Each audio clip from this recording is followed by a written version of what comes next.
Morning, everybody. Welcome to my personal hell. Oh my god. Okay, so welcome to the official second episode. I guess you can call it. Do live streams even count as episodes? Of the Brace Your Eyes, Dawn Has Arrived. The occasional morning show I do if I'm up in the morning. There's a reason why night owling has taken over most of... Well, night owling and a lot of Twitch airings of late. Last night, me and Brayton finally got a chance to... Oh, wait a minute. Let me make sure everything's working before we continue. All right, I'm coming out okay. All right. No. Oh, nobody's in the chat right now, but that's okay. There's always people that revisits me. Okay, so what was I going to say? Oh, yeah. So I've been doing a lot of Twitch streaming lately, usually just playing things and talking over them, while also doing some artwork. And because Twitch is a little easier about sharing content than it is here on YouTube, unfortunately, I've been having a lot of fun over there. So just to let you know, last night me and Brayton did a live watch and discussion of the 1979 musical drama, All That Jazz. So it's part of our the movie Graveyard Shift, or the movie Graveyard Shift for short, which is sort of a show where we just go ahead and he introduces me to a movie I've never seen before. We watch it live, and then we discuss it after the fact. So, and this one was a very good film, but also really hit hard emotionally for me. So, I will not deny that. And let me currently it is archived on Twitch for you guys to revisit if you wish, and it should be there for the next few days. And for the most part, it was a good recording. Although there was one section of music that was muted for copyright purposes, but that's one of the things I enjoy about Twitch. So, and an uncut version has been archived in my private files, and it will be used in the future one way or another. So, at the very least, the commentary or the discussion parts before and after the movie will be put into its own little separate video. So, but for now, I'm going to share the link in the chat section and later in the description section. But like I said, it's a temporary link, so join it when you can. Okay, so, and secondly, I also did a kaiju and art streams. I've been doing those a lot lately. On Twitch, and we did one where we watched the last three episodes of Gamma Rebirth, I should say, and I will be sharing that one in the chat section in a little while too. So let me hold on. I am not good at multitasking, and we'll be bringing on our nice guest in a moment. Kaiju and art stream, since she's the only person I know at this time who's also kind of awake. And it is, of course, Wyn the Rogue. But one moment. So, yeah, we did a Kaiju and art stream, so go in and join and see what that's like. And so there, yeah, I've been on Twitch a lot lately, and it's a new Twitch channel too, the Crimson Weirdo, the real Crimson Weirdo.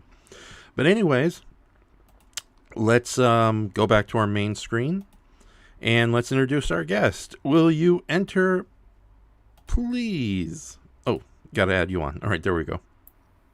Hello. Hi, how you doing, Wyn?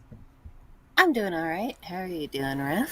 I'm doing relatively okay. So I decided to revisit this show. Okay. So yeah. Okay, let me readjust some things on the computer here. Do do do. Okie dokie. Okay, we got the computer all right. There we go.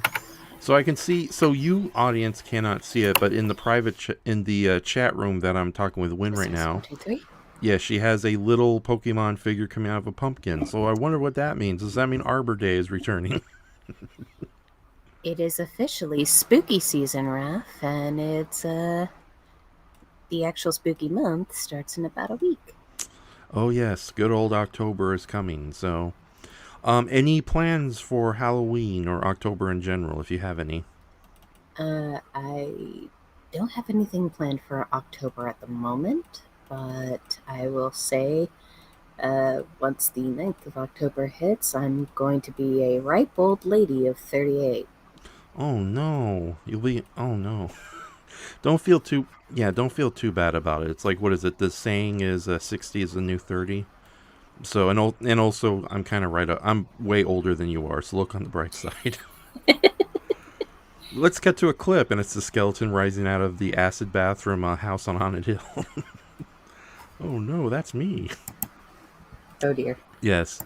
But no, happy birthday. I didn't realize your birthday was in October. My sister in law, Krista, shout out to her. She also has a birthday in October, and needless to say, Halloween parties over at my brother's house is kind of a big deal. So, especially after he bought himself one of those 12-foot tall skeletons on cheap. So, he's very proud of that purchase. And we might be doing some live streams later in the month too. So I know that we're thinking of maybe doing a live stream for Big Trouble in Little China. If not, we might be doing like a mini marathon of Halloween-based episodes of Power Rangers, aka the 4 only good ones. Well, technically two only good ones. It's objectional. What's your thoughts on the Frankenstein monster and pumpkin wrappers? We can say 2 of the good ones and 2 of the guilty pleasures. Yes, indeed. So, okay, but we'll see how those will work out. I want to play those on Twitch, but Brayton says I got to do more stuff on YouTube. So, maybe if there was a way to stream on both networks, I think I would prefer to do that. But so far, it looks like OBS only allows one stream at a time. So I might have to look at some alternative software outside the StreamYard stuff, which is not good when you're trying to send private messages. So it shows everything. Okay, so yeah, and speaking of, so yeah, Halloween's coming up. Gonna try to do as many things as possible. I know I got one kaiju video up. I know I'm gonna try to do a couple of short films, 2 of which hopefully will be starring Wyn here. So, but those will be like big surprises towards the end. She's excited about it. And some movie live Recording watch. those lines were fun. Yes, it was. So, and it's about time that I finally got a chance to edit them. It's just, it sucks because for a while there was a free movie editing software on Windows, but they discontinued it and replaced it with a slightly more cell phone friendly one. So I'm having to relearn everything. But we'll see what happens. So it's like, oh my goodness, I hate being old. Okay, so, and hey, S452 is in the chat. He says, hello, Raph. How have you been going? I started a new job as an associate web developer and just enjoying my weekend playing Halo. Of course, he's a Halo guy. And I just got Halo Wars on Steam for $5 on PC. Okay, I didn't even know they still made video games on computers. So Yeah, there's PC ports all over. I recently bought an external hard drive off of Amazon, so I wouldn't lose so much room on my laptop to play Baldur's Gate 3. The Mm. little I did play of it, I uninstalled it for now so I can move it to the SSD external later. It's so good, but the game is so big. It's Okay. like 100 something gigs. Oh my goodness. Okay, yeah, I can definitely see why you have to get something. How many terabytes are on the external hard drive you had to get? I got one. I got 1 terabyte. It's an SSD, but my laptop's about 512 gigs. So having that extra space is going to be a blessing, especially since a lot of the other games I play, fortunately, are a little smaller in media consumption, since a lot of them are old school titles or indie titles. Mm-hmm. Like, I recently got into this Pokemon like game called Cassette Beasts. It's so charming, it's cute, and at the same time, it has some very, very clever hidden in social commentary. Okay, so unfortunately, I just realized. Well, actually, I didn't. Well, it just happened. My cat's opened the front door again, so I'm gonna have to close it. Can you? Yeah, can you give me a second? No problem. I understand Henri cats. Okay, yeah. So I'll be. Yeah, I don't know if you. Maybe I'll do that silly thing where I just talk in the background while I go take care of something. Okay, Come on, go girl. ahead. No, no, no, no. You've been out all night. No. Made you some eggs earlier. Have them. Oh, girl, I almost tripped over you. Okay, hold on. Okay, I'm back.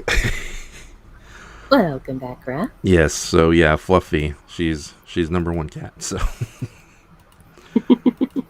okay, so now I just gotta ask. I got myself an external hard drive, 2 gigabytes, just to kind of help save a lot of the abundance of movie files I have. Along with just artwork in question because I don't mind flash drives, but they do damage after a while. It's like I had this green flash drive for, God, almost years, if not a good 15 years, where I would just, if I needed access some of my artwork just for reference sake, I would just put it in. And now, unfortunately, it does that thing where it says, ooh, it's damaged and we got to constantly fix it every time you put it in. So, thankfully, I saved as many of those files as possible in the past elsewhere. But yeah, it's a little sad. It's or like you have a little bit of attachment to that machine. I hate to say it's pretty pathetic. Um, but yeah, it's like the internal hard drive is definitely a much better purchase, and I definitely know what to get you for if you need more. I know what to get you for Christmas. Okay. So and S for 52 says for Halloween I will be picking up an inflatable Fall Guys bean costume with a crown. I believe the Godzilla costumes are still in the game store, and I hope to get Godzilla Fall Ground plushies. Fall Guys plushies. Okay. I have no idea what Fall Guys are. Are those the those dinosaur inflatable costumes I constantly see online? It, the Not necessarily the Fall Guys beans. They're like they have these different skins in the Oh. game that you can get to make your little bean look like something. There's some that make it look like Godzilla. There's some that recently to collaborate with Final Fantasy has one that makes you look like the Final Fantasy 14 classes like White Mage, Red Mage, Paladin, and all that. But Okay. I don't personally play myself, but a mutual friend in one of our Discord channels, Kitsune Rikaku, does. Check out her Twitch channel. I would a subtle but not so subtle plug. Yeah, if you have a link to that, I'd be happy to share it in the chat section. Uh, I don't right now, but if I find one, I will definitely send it to you so that way you can kind of give the occasional plug.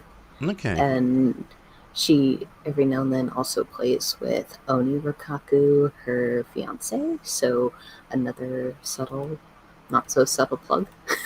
Excellent. So, if you don't mind me asking, don't you have a Twitch channel, or you haven't set one up yet? I have one. I've just been mostly using it for watching stuff I like. Mm-hmm. I don't mind streaming down the road, but first I'm going to kind of work through a lot of my performance anxiety. Right. and also find games I'm not too god awful at. Because in terms of gamer cred, I love video games. If I have to say anything, I'm more passable at games. I'm Mm, not like uber elite, but fortunately, I'm not terrible either. Just passable. right. Okay, well, at least you're in a better spot than I am because I can only play like the online version of Tetris, and that's pretty much it. So I used to play Mega Man 2 a lot, but that was many, many moons ago. Oh my goodness. Yeah, so, okay. Yeah, now, isn't Twitch kind of fun though? Because you can just. I know it's not perfect. I know there are some copyright issues, but unlike YouTube that will give you a copyright strike and ban your channel right away, we had a somewhat unsuccessful live watch of Jurassic Park on Twitch. And for some weird reason, it was the ending music that temporarily put my original channel, Enshohma Lives, on Twitch offline. But it was only for like a good 2 months, I think. And I was able to start a new Twitch channel with the True Crimson Weirdo. But no, other than that, yeah, I've been having, like I've mentioned at the top hour, I've been doing a lot of Twitch streaming. In fact, some of it I've already shared in the chat. So yeah, I like Twitch, but we'll see what happens. Like, knowing our luck, there's probably going to be like some Elon Musk is going to buy it, and all of a sudden our computers explode. Raph, please knock on wood. Okay, there we go. I literally have a board of wood that helps uplift my microphone here. So here's the microphone. Here's the wood. Okay, so oh, okay. Joseph, yeah, Joseph is in the chat. He says hello. Yeah, and you guys are definitely more video game savvy than I am. So forgive if Old Man Raph doesn't know what the Pac-Mans are. Okay, enough of the self-deprecating humor. So I hope that's the correct terminology. Okay, just to let you guys know, on the screen right now, I'm just going to be cleaning up some basic sketches I've recently scanned, and this is for an angel character called Guardian Sororia. And it's a part of an art book I'm doing where it says a bunch of my kaiju-related characters. Although the angel here, I'm not happy with the lower design. It looks too much like a previous character I designed. But the upper design with the kind of wasp, animated Avengers wasp hairdo and the owl look, that one I think looks really good. So, but this is like a secondary character in the book. So, and I think having a visual of her would work a lot better. So, Ooh. yes, thank you very much. So yeah, I'm very happy with the way this design came out. This is okay, but it looks too much like other characters I've done in the past. So, okay. So yeah, I'm going to be so that's basically the character I'm going to be drawing right now. So, okay. Oh, Wyn, did you hear that we're getting a new Japanese Godzilla movie and one that's coming to America less than a month after its Japanese premiere? Did you know that? No. Color me intrigued. Yes. So, um, so yeah, there's the next Godzilla movie is called Godzilla Minus One or Godzilla Minus Zero. I don't know what the official English title will be. But it's basically sort of a what if prequel if Godzilla showed up way earlier than he did in the 50s and basically attacked Japan less than a few years after World War II ended. In fact, that's the reason why the title is there. It's sort of like, Japan minus zero, meaning, almost close to nothing. And then Godzilla shows up and makes it even worse. So far, there's only been very brief trailers. I'm almost tempted to play them on YouTube, but I don't want to upset the, YouTube meisters, so to speak. But yeah, hold on. Yeah, let me find a link and then share it with you, and we can either watch it independently. But yeah, it looks like they say they're definitely going into like the historical post-World War II / monster movie dread here, because this is again another version of Godzilla who isn't friendly. Now, granted, though, I do I do kind of take these news announcements with a bit of salt, because it's like during Shin Godzilla they said, "Oh no, it will be the most evil and fearsome Godzilla ever." And granted, as weird and as grotesque as that version of Godzilla was, Mister Bernie Tiny Hands, um, that's my name for Shin Godzilla.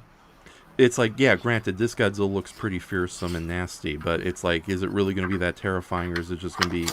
Although, like I said, the trailers definitely show some some choice destruction. But yeah, it's getting an official American release for 3 days on December 1st to December 3rd in real regular theaters like AMC and Regal. So I don't know. So I guess it'll be a situation like when Funimation releases the Dragon Ball or One Piece movies for a week, and they have multiple showings. So I'm very interested to see how this one goes. If that's the case, I need to keep an eye out and see if there's any theaters near me in Tennessee that will play that, because I would not mind seeing a Godzilla movie in theaters. Yes, So it's funny. I've had plenty. There was a time where Godzilla film festivals used to happen all the time around Los Angeles. Although I think at this point, a lot of the prints they used to use are no longer readily available. Okay, hold on. I'm going to open the trailer. Oh, thank goodness, the mute button came in. Yeah, so hold on. I'm going to share this link with you if you want to watch it together, just to get your first impression. I'll be ready for it. If not, you can just watch it on your own later. So no. Yeah, sure. Okay, so hold on. Let me share it in. I'll share it in the private chat in StreamYard if that's okay with you. Bueno. Okay. Yeah, so let me know what you want to do. So, but no, so it's really, God, what was I saying before I got distracted? Oh yeah, they used to have a lot of, not too long ago, like I think around like the 2010s and throughout the 2000s, up until 2015 or so, there used to be a lot of Godzilla film festival showings across Los Angeles. Most notably, Egyptian Theater used to have a really successful one where they would spend an entire week showing Godzilla and other contemporary giant monster movies. I was very fortunate to see the U.S. premiere of The Great Yokai War and Gamera the Brave on the big screen with my brother Miguel. Of course, back then Miguel's like a big fan of the 90s Gamera, so we did not appreciate the more family-friendly Gamera the Brave version. But yeah, I still had a good time with it. So even though he kept doing like coo little like impressions out of the theater. But no, they kind of stopped that recently. I think one of the main reasons is, one, there hasn't really been new kaiju material, at least for a while. Now we're into like some kind of like weird renaissance where this stuff is so commonplace that like Ultraman. Oh yeah, I'll tell you about Ultraman Blazar. There's a show I think you'll enjoy a lot more. But yeah, now it's getting to the point where we're gonna have like an official American showing of this movie. I just hope the film isn't like, it's post World War II horror drama, so I hope it might not alienate certain people, because the last thing you need is like weird beard people going like, this movie ain't American enough, it's made in Japan, I don't care. So, okay. And and also, speaking of like, I have a little bit of hesitation with Godzilla's Minus Zero. But I will say this one: there's this really good series on Tuberai on YouTube. It's the current Ultraman series. Are you familiar with it? It's called Ultraman Blazar. I remember hearing about it not too long ago. Yes. So this is where I really geek out. Ultraman Blazar is a self-contained series, so you don't have to worry about having to watch previous Ultraman shows, and it's the current one that's airing both in Japan. But also, they also air it concurrently in America on the official Tuberai Productions YouTube page. And that's roughly like on a Friday afternoon too, like around 5 o'clock or 5:30.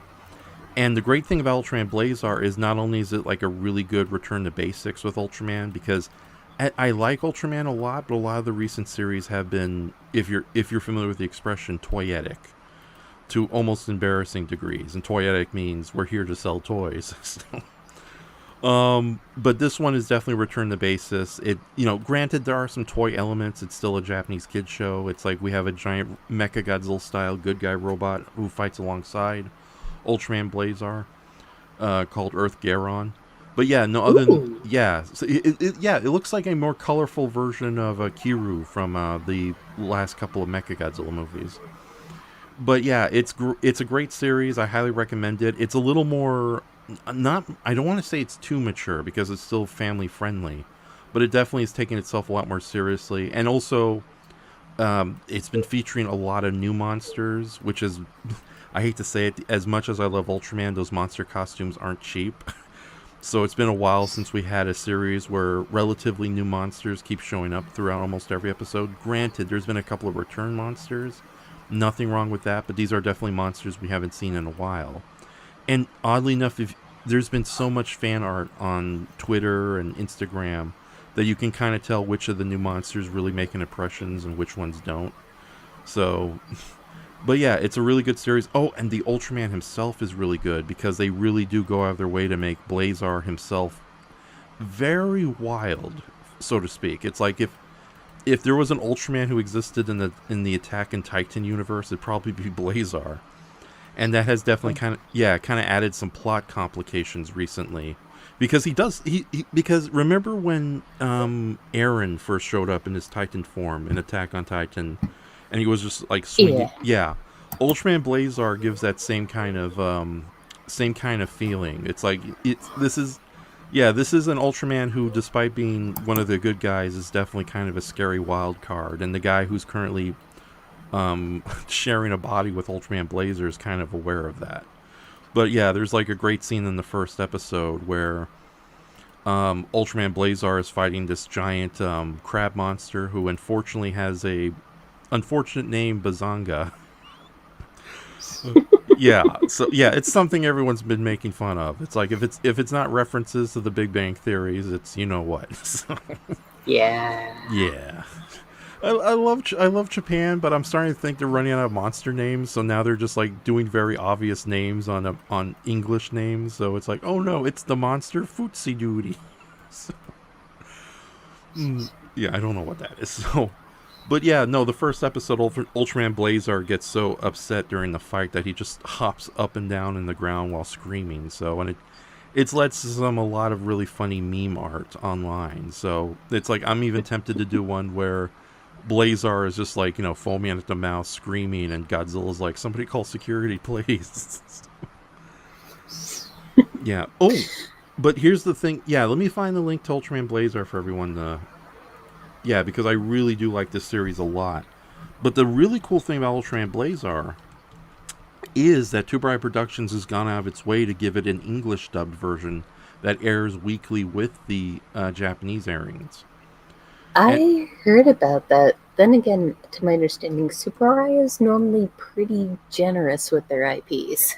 Oh yeah, definitely, and pretty smart about it too. But to be fair, though, Two Bright Productions had such a bad time trying to make it into the international market throughout the 1990s, infamously leading to things like Ultraman Powered.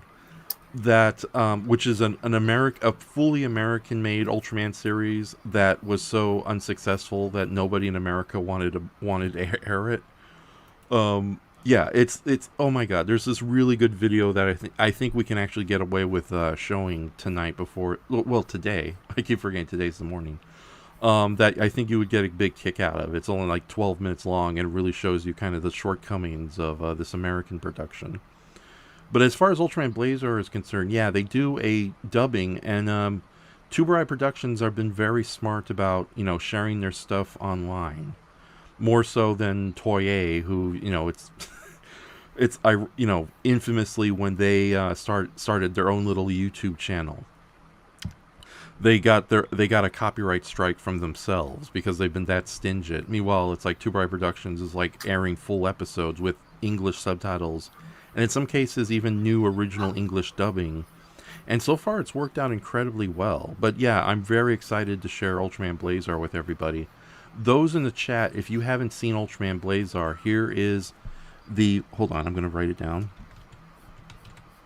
This is for future watchers as well. Blazar's first episode. Sorry if I'm geeking out about this stuff. You're good. Yeah. Oh, hold on. Oh, there we go. Okay. Blazar's first episode with optional English dubbing. Yeah, so they really went out of their way to give this a... Oh, I spelled it wrong, darn it. Not Blazar, Blazar. That could be a Japanese superhero in its own right. Okay, yeah, the very first of Ultraman Blazar, I highly recommend it. Even if you're not an Ultraman fan, it's definitely worth checking out. And like I said, the English dubbing version is very good. The first episode is fairly basic because it's almost like a full action sequence. The whole episode where heroes are fighting the poorly named Bazanga. But since you are a big fan of anime dubbing and voice acting, let me read off some of these names because you probably recognize some of them. Um, Johnny Long Bosch is playing the lead hero, Gento. Yeah, Yes, hell yeah. You can never go wrong with Johnny Young Bosch. She's done so many good animes, good video games, and he was the second Black Ranger in Mighty Morphin Power Rangers. indeed. And he was also the lead hero in Godzilla. Well, one of the lead protagonists in Godzilla Singular Point. So he's been in Power Rangers, he's been in Godzilla, and now he's in Ultraman. Yeah, and he voices Captain Gento, who is, I think this is the first time we've had a captain character in an Ultraman series who actually is also the host of Ultraman. But yeah, typical to Johnny Young Bosch. It's like seashell, it's like sea waves on the seashores when he speaks. Okay, so now these names less remembered, less known, at least as far as I know. There's Madeline Dora as Emmy, who is sort of a special agent working with Gento. Rico Fajardo as Usanoba Bondo, sort of like the strong guy of the team. Madeline Morris as Henri Monami. She's the lead pilot of the giant Earth Garon robot. She's a pretty cool character in her own right. Nicholas Andrew Louis as Teroyaki Nagayu, the scientific officer of the good guys. So which is, I gotta say this. There's a really good episode, which ironically is probably the weakest episode of Ultraman Blazar, but that's how good Ultraman Blazar is. Even the weaker episodes are still a lot of fun.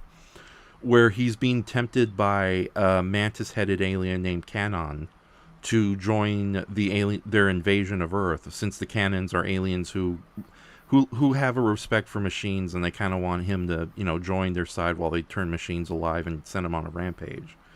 But it's funny, getting back to the memes of how popular this show is. The episode has kind of a cute subplot where it's like he's on his day off and he has like a friendly relationship with a drawing machine. Like he talks to it like a pet or something, and it's something the other characters kind of find out and find a little weird. So that leads to a lot of comical moments. So yeah, for a little, and of course the dryer becomes sentient for half the episode. So it sounds better it doesn't sound as good as it sounds a lot better on screen than in context, because yeah, now it sounds like a really bizarre Power Ranger episode.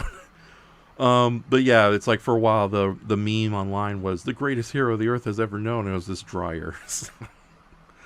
Okay, and last but not least is Keith Silverstein as Ritsu Hanuro. Yes! I love Keith Silverstein. He was Speedwagon in JoJo's Bizarre Adventure, Mondo Iwata in Danganronpa. I believe he's also the antagonist in The Miraculous Ladybug. Nice. He also voices Usagi's father in Sailor Moon. Let's see, I'm trying to think who else he voices, because he does a lot of anime and video game voices. Yes, I'm looking. Yeah, because his voice is very familiar, and I've probably heard him a million times. Oh yeah, he was Charge Azabols in Mobile Suit Gundam: The Origin. So, as well as a Unicorn, Gundam Unicorn, I should say. Oh yeah, and he was Deep Sea King in One Punch Man. So, yeah, but his character is very interesting. He plays. It's not a major character. It's General Ritsu Haruno. And this is a very hard-nosed lead general of the Earth Defense Force who oversees our heroes. And yeah, he's not happy that Ultraman Blazar has taken a lot of the thunder away from the Earth Defense Force. So there's me and my friends were thinking that maybe Retsu Hanuru, the General Hanuru, will end up being one of the big villains towards the end of the series. But we'll see. It's like we're already at the halfway point since it's only a 25 season. So, but yeah, no, it's a really good dub. I highly recommend it. It's a great entry point for Ultraman because it's so self-contained. It's a really good series. And things have definitely gotten more interesting because, like I said, Ultraman Blazar itself is a wild card. And Captain Gento is starting to have disagreements, so to speak, with the weird giant alien guy living inside him. That sounded bad. Sorry. Okay, but yeah, that's pretty much all the stuff I wanted to geek out about today. So,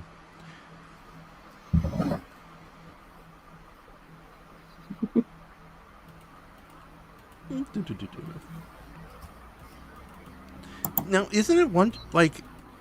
Do you think it's kind of cool that because it's like what I've been watching a lot of like recently released anime lately.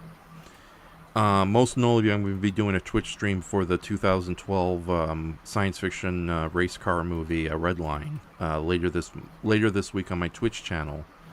And Warrior Keen's here. He says, "Good morning, everybody." Hello, Warrior Keen. By the way, guys, if you have questions for me and Wyn, by all means, go ahead. Oh, and S452 says, speaking of dub actors, darn it, Lorian McLeese, I hope I'm saying that right, who worked on the UNSC Pillar of the Autumn spaceship design and voiced one of the dropship pilots in Halo 1, worked as a voice actor in the English dub of Gamera Guardian of the Universe. Okay. Small world. So, but yeah, now here's something I wanted to bring up with you since you know anime voice actors a lot better than I do. I've noticed that there's like a kind of a small stable of them as far as American dubbing goes, because like I'm watching Redline and it's almost like a who's who of familiar voices. It's like, oh, I've heard these guys in every episode of Digimon I've ever seen. Do you think that's sort of I know that a lot of anime work is kind of, if it's okay to say this in public, done under the table a bit, as opposed to like major actor unions and whatnot. Or it's such a small niche industry that yeah, you would get like the same kind of voices over and over again.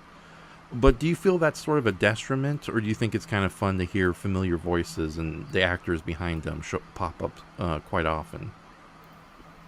I'm kind of in the camp of both because it's nice to see the voice acting community getting consistent work Mm-hmm. since A-list Hollywood celebrities have their fingers in every pie, so being on the silver screen, voicing something animated with that is very, very rare.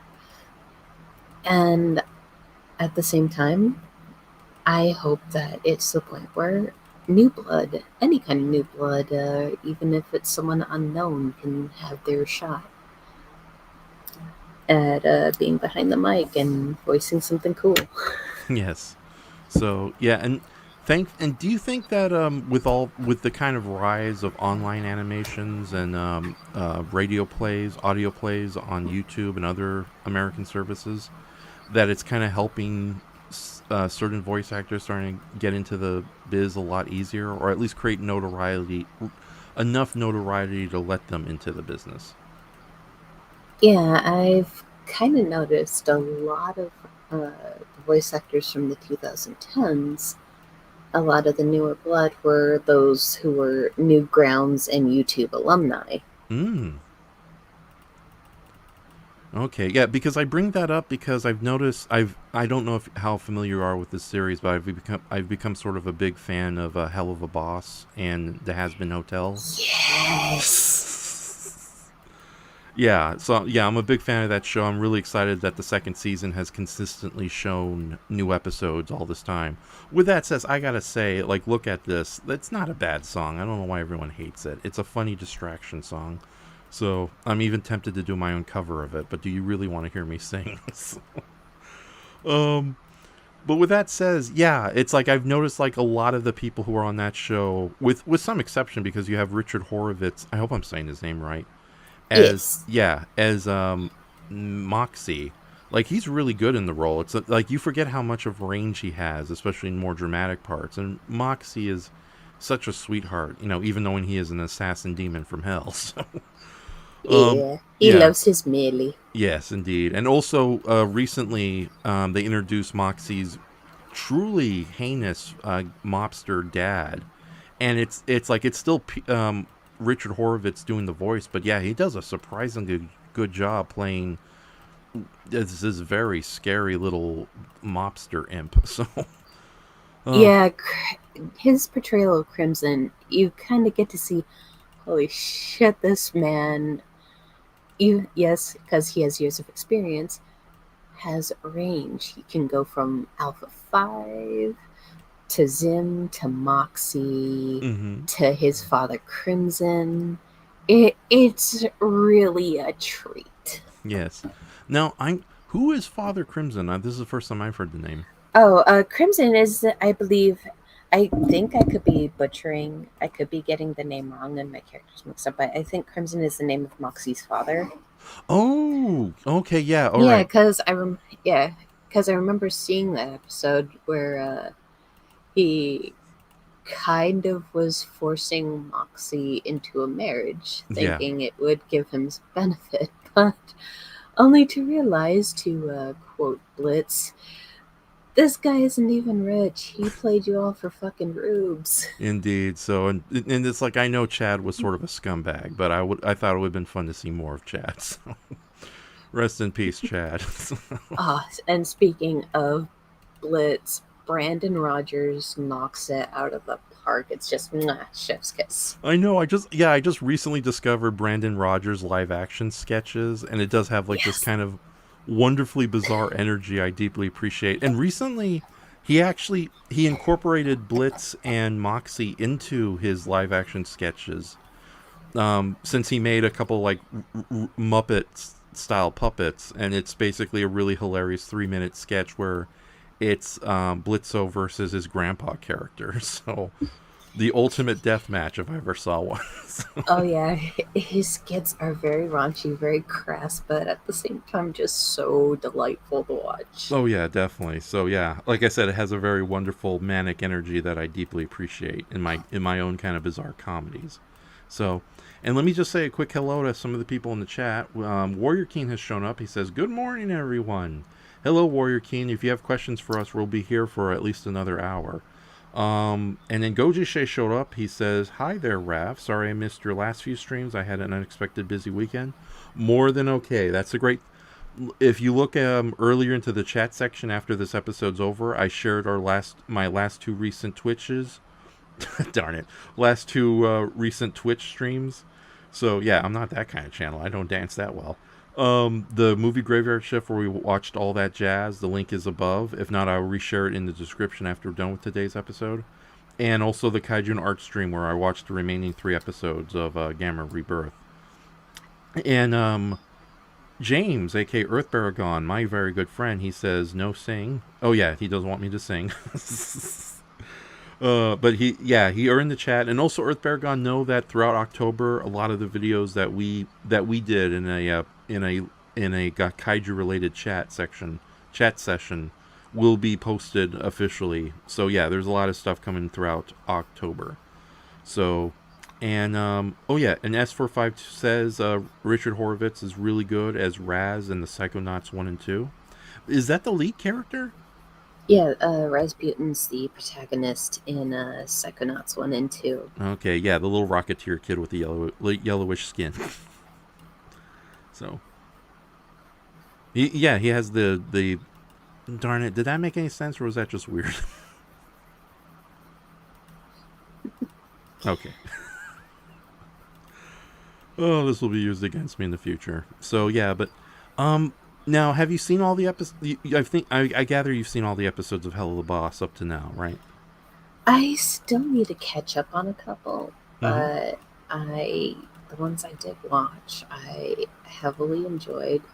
Like I said, I found myself loving the holy hell out of the wedding crash scene for season 2.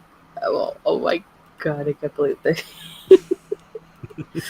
Just the carnage and the fact that they got away with the prop stand-ins for the people in the pews. Oh yeah, definitely. So, and I also love that one gag where it's like during the middle of the killing spree, and almost all the henchmen are destroyed. You see the priest basically just drop the Bible and walk away, giving the middle finger.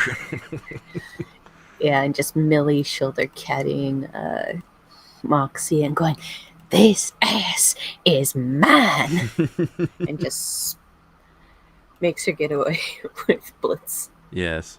So with that says, any favorite characters from Hell of a Boss? Because like I said, I really do like Moxie quite a bit, and Stolas is so fun and sweet. I really do hope him and Blitz actually kind of put their kind of clean up their mess, so to speak, and get into a healthier relationship. But we'll see what happens. Anything could happen. Let's see. I love Millie. She's absolutely quirky and charming. Mm-hmm.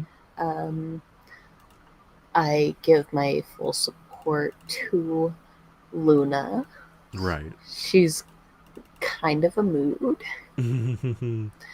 especially in the premiere of Queen Beelzebub's episode. Oh yeah, that Because I get those vibes of having that kind of anxiety, trying to people, but just not wanting to people. okay. And the fact that they got Kesha to do Queen Beelzebub, she actually did a very phenomenal job. Yes, no, I do fully agree. And also it's just a very fun character too. I do like that they played with our expectations and making the queen of the gluttony ring of hell for the most part a very relatively very pleasant person. So it's a nice contrast to some of the scarier levels because yeah, it's like I Oh yeah. yeah, the greed level is probably the spookiest place to live in. There's the pride level. That's where all the so-called former humans turned demons live. And I know that's the one that's going to be a big focus with the upcoming Hazbin Hotel animated series, which supposedly is almost near completion. It has its first 13 episodes almost done. So I just don't know where it's going to be airing. Although I keep hearing rumors that it's going to be on, oh god, what is it, the Sundance Channel or something of that nature? But yeah, no, I really am enjoying the series very much.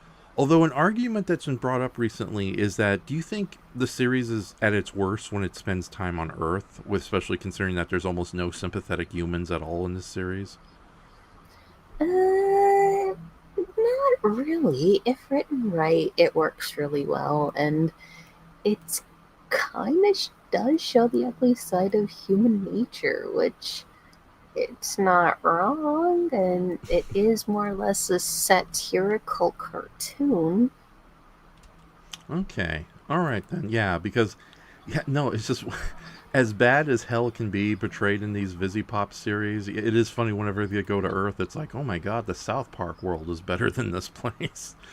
Although to be fair, I have to admit, when they did the episode where they were trying to find Stolas's daughter, Olivia, I think her name is, another adorable character.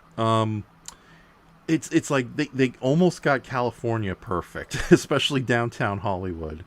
And I also kind of like the meta joke that when Blitzo enters the world, he accidentally kills basically animated human version of Brendan Rogers and takes his place for the whole episode. So okay, so yeah. By the way, before we continue, I'm going to find the playlist to Hell of a Boss and share it with everybody on in the chat section because it is a very fun series. But yeah, good warning ahead of time. It is very crass. Like there's moments of extreme sweetness, but then there's also moments of oh my god, really extreme violence, especially in the first official episode, Murder Family, which is a title that goes both ways. So, but yeah, some of the recent episodes from the second season have been very extremely delightful. So, okay,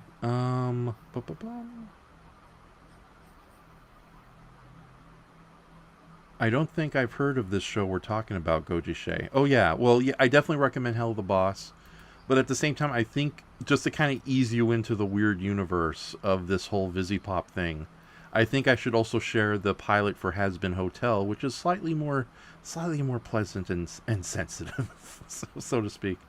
Oh my God, there's a Japanese and French version. Okay, hold on. Gonna share that.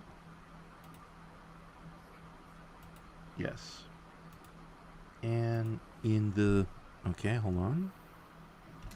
Hazbin Hotel pilot. Yeah, start off with the Hazbin Hotel pilot. It's a little more sweet and pleasant compared to Hell of a Boss, but it eases you into the world of Hell of a Boss because, and to be honest though, it's weird. Like I don't really like dark adult animation all that much. It's one of the reasons I don't watch Adult Swim as much as I used to, especially now that we're in the post-apocalyptic wasteland that is the Rick and Morty Family Guy verse. Um, but like every once in a while, I'll find a show that I think is kind of clever in its own right. But with that says, yeah, why does Hell of a Boss work so well? Is it because unlike Rick and Morty, they're not blowing up entire civilizations every episode?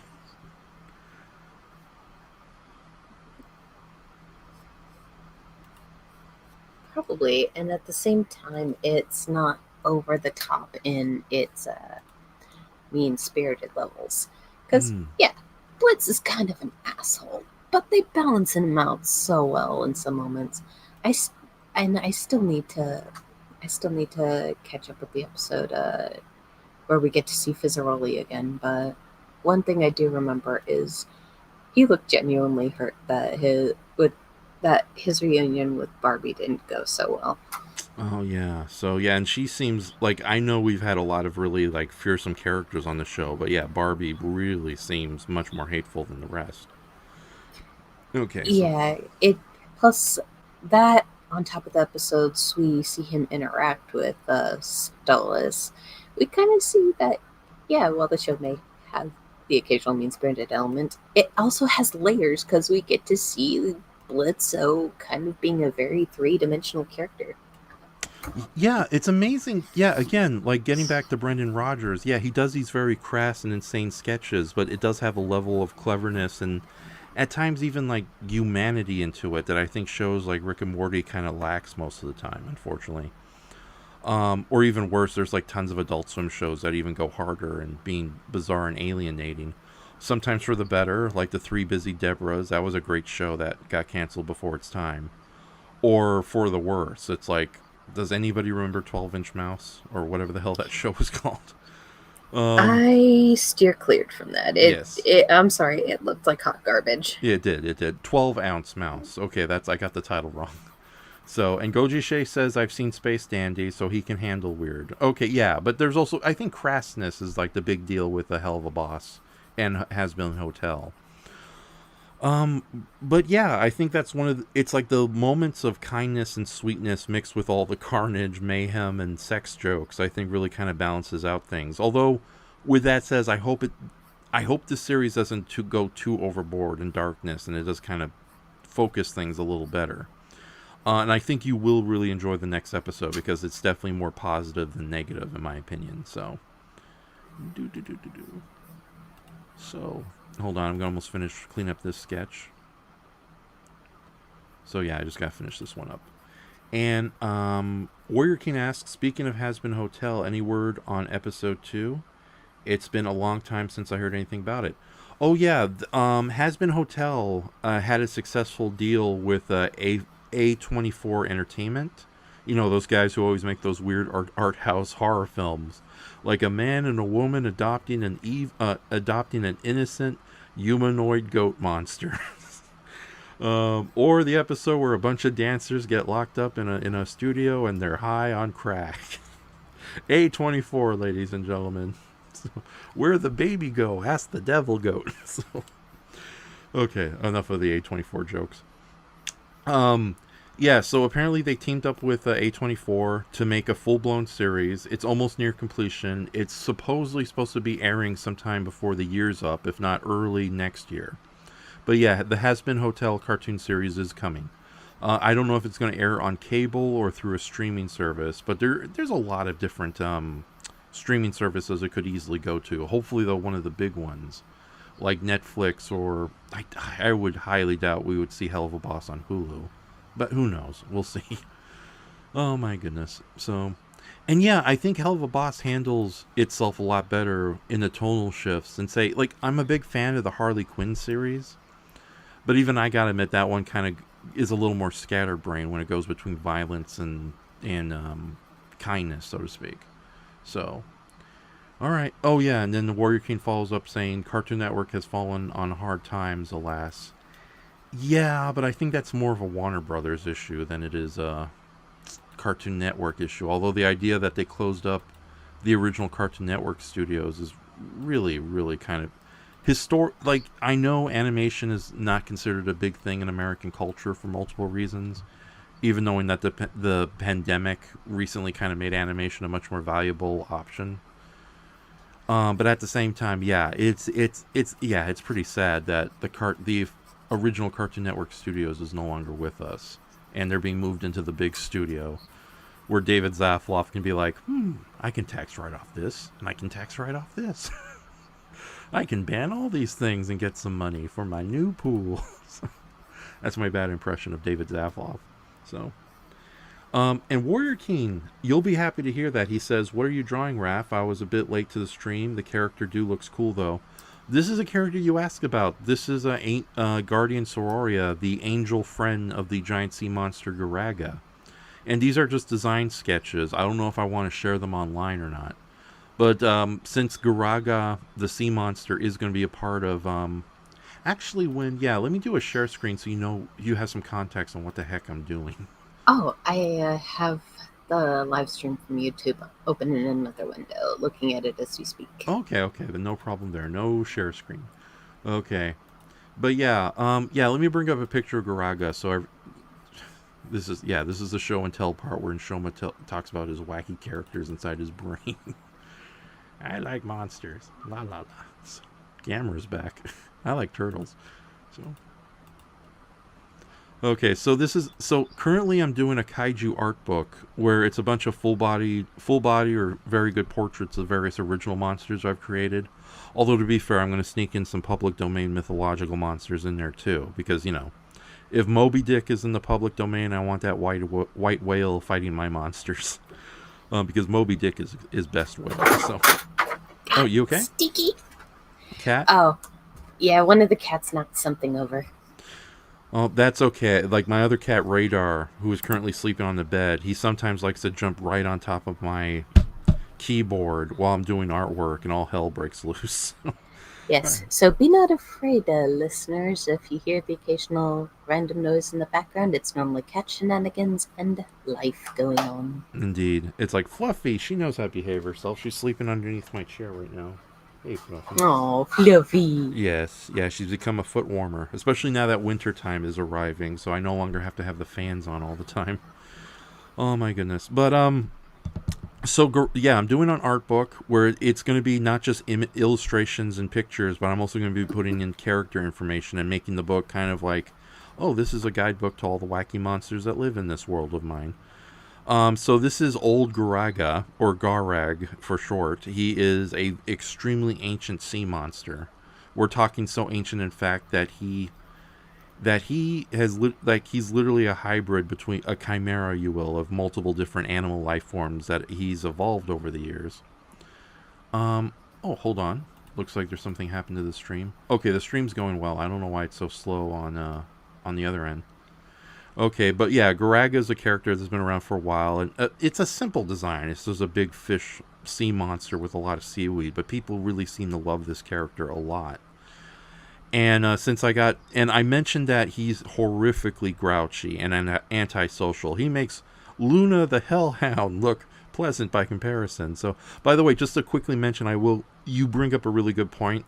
That episode with Luna at the Queen Bee's, Beelzebub's gluttony party, that was a really good episode because it really kind of touches upon Luna's personality.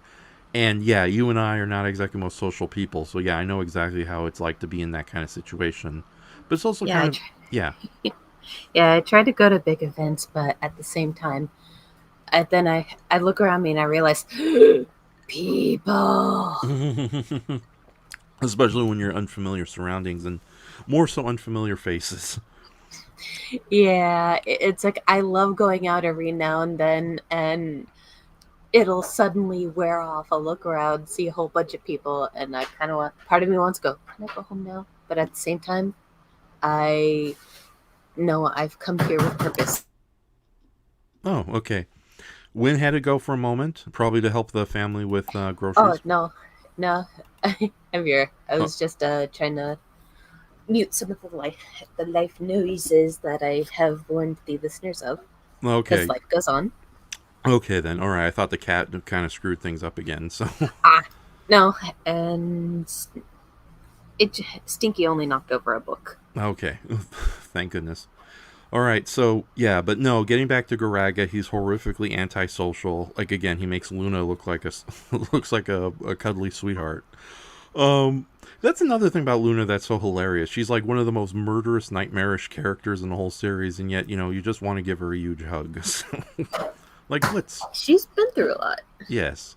So, oh my god. So, so Garaga is this giant, very antisocial sea monster who's only had one true friend in his long existence, and that's the angel Soloria. And this is a design for Soloria, a character that Warrior King himself actually asked about. And it's like, since I mentioned her, it's best to have some kind of visual representation. So, but yeah, I originally designed her with a long flowing hair and kind of a butterfly look. But then I realized that looked a little too much like. Hold on, I'm gonna see if I can bring it up. Do do do do do. Open. Too much like a Pachimon inspired giant alien witch character I made. Who I will bring up in a moment. There you are. Yeah, it looks too much like this character, Witch Zadora, which is basically another one of my repurposed Enshohma cards. I've explained that plenty of times. I won't bore you this time around. But yeah, Angel Soloria looks a little too much like Witch Zadora here. So I had to redo the design. So I decided to take the kind of owl mask thing I was doing with Soloria, and I further made her more owl-like. And I hate to say it again, the ghost of the Icy Angel from Power Rangers Lost Galaxy is haunting me because I went with that kind of hairstyle. And it works a lot better too, so it definitely makes the character stick out more. Yeah.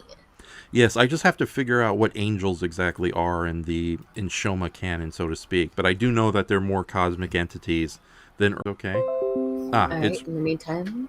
Oh, I was going to say, in the meantime, I will mute. Okay. StreamYards. Yeah, go ahead. I'll let you know when it's...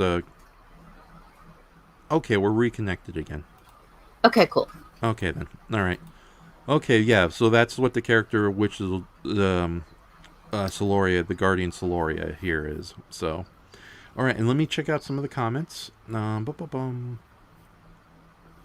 Warrior King follows up saying, Animation deserves more love and respect in the States, but thankfully we have anime, so I'm able to get my quality animations fix. Oh, that reminds me, there's an anime series my friends Mark and Cammy turned me on to recently, but let me read the comments first before I get into another maze-like raft tangent. And Goji says, it's nice hearing from you, Wyn. Been a while since you were a guest here on Raft's channel. Yeah. Yay. Yes. Yeah, it's like you, Brayton, Mark, and Andres have always been like the best standbys as guest goes. But I really do got to bring in more people too. It's like, what is it? Our own Goji Shay. I definitely want to bring him aboard for more night owling episodes, especially since he wants to talk about current cartoon shows and whatnot. So S452 says, so a lore world building book like a natural history of Skull Island or Expedition / Alien Planet. You got it on the nose, S452. Here's a cookie. Catch. I just throw a cookie at the screen. Okay, he didn't get it. And there's chocolate chip all over my screens. Again. Oh, no. Oh, no. That's okay. Let's see if this vanilla macaroon will work. I just throw at the screen. Oh, no. Please pardon our mess, dear listeners. Indeed. So, yeah, but no. If you were in the same room, I'd throw a cookie at you and you'd catch it. So, yeah, S452, excellent, because there's a lot of kaiju art books out there, like Kong, A Natural History of Skull Island, or New World of Monsters from the 1960s, which featured a lot of kaiju alongside pre-existing ones. There's also a recently released book, very simple but a lot of fun, called Alien Encounters in Angel Grove, which deals with all the alien monsters from the first 3 seasons of Power Rangers. Yeah, so my book is very much in that regard. It's about world building and various characters. Originally, it was just going to be artwork, and so far I got, like, I think 115 pages done. Although I'm yes, like both text and artwork, but I'm trying to get to a full 240 pages at least. So this is going to be a big book. Hopefully I can get it done before next year rolls around. If not a little, it's going to come. It's coming. But at the same time, yeah, I think I might have to do a crowdfunding program just to get this book done. So that means I might have to add even more monsters depending on how much people pay money. It's like, give me $80. Your kaiju's in the book. Darn it. Everyone gave me $80. Okay. So, but yeah, that's something I have to consider. But I really do want to make this special because, yeah, I do have some comics that I'm also coloring on the side, although I'm doing it privately. But I think this art book will be just a good conglomeration. Conglomeration. I'm so terrible at speaking. Um, of everything I've done in the last couple of years, and just a lot of the original kaiju creations. And originally it was just going to be a basic art book, but I decided, oh yeah, if I put like stories and character profiles in them, it'll make it a little more special. But yeah, let me get back to the comment sections. Goji Shay says, "Ooh, Animal Planet was so cool. Same with The Future's Wild." Yes, Animal Planet was a really cool documentary from the early 2000s about all done in CGI animation, but pretty decent CGI animation, about these two blimp-like robots who visit an alien planet and studies all the weird alien life that lives there. And it's based on a book by Barlow, an artist named Barlow. Not his full name. I just forgot what his first name is right now. I think it's Wayne Barlow. But yeah, he did a book called Expedition, and they took a lot of his designs and gave him like these really cool CGI recreations. And even though when it aired on the Discovery Channel, it was basically played as speculative fiction, as opposed to like Animal Planet going like, "Hey, mermaids!" And hey, bonus commentary is in the chat. Hey, bonus commentary, it's always nice to see you. He says, "Hello, everyone. What's up, bud?" Oh yeah, just sharing some artwork, talking with my friend Wyn. She's here with us, and I'm just reading some comments and going over this monster character I created called Garaga, which will be a part of a huge art book I'm currently working on. So, like I was telling Wyn, I got 115 pages done at least, and there's more coming. So, um, but yeah, Alien Planet is actually a lot of fun, and yeah, that's a really good like movie mockumentary, I should say. Okay, now I'm geeking out. I'm sorry. Let me continue reading the comments. Warrior King says, "I really like Garaga's design and personality. He's like a fusion between a Krite, various seaweed-themed monsters in the 1950s, and a dinosaur mosasaur, the face and the flippers." Oh yeah, indeed. Thank you very much. And then S45 says, "The Future is Wild has a Japanese anime and live-action documentary." Oh yeah, that's right. Okay. I know there's a live action documentary. I know there was an animated series based on The Future's Wild, but I'm not sure there was a Japanese anime. Unless you're thinking about Man After Man, which was the book series from the 80s about what animals might be like in the distant future after we're gone. Okay, and then Shay says, "Hi, Derek," to bonus commentary. So that's your real name, bonus doc commentary. I see what your name is, and with it I empower you. Okay. Anyway, that was a terrible Ghibli reference. And then last comment, Wayne Barlow also did a lot of the creature designs in Guillermo del Toro's Hellboy 2 and Pacific Rim, like Knifehead and the precursor aliens. Okay, yeah, that definitely explains some of his artwork. And another comment from Warrior King regarding what angels are in the quote-unquote Enshohma verse.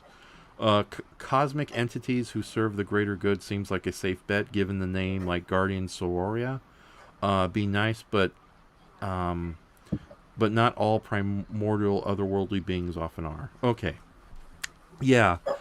Yeah, I'm not going to go into detail on what an angel is, but yeah, just to let you know, everybody, since bonus commentary is here, and he gave me a really nice, wow, that's amazing. Thank you very much, bonus commentary. But yeah, Angel Soloria here, just to reinstate, she is the only friend that the giant sea monster Garaga ever had. Although granted, she's much smaller, hence the reason why she's next to Garaga's giant eye here. So it's... But yeah, so there you go.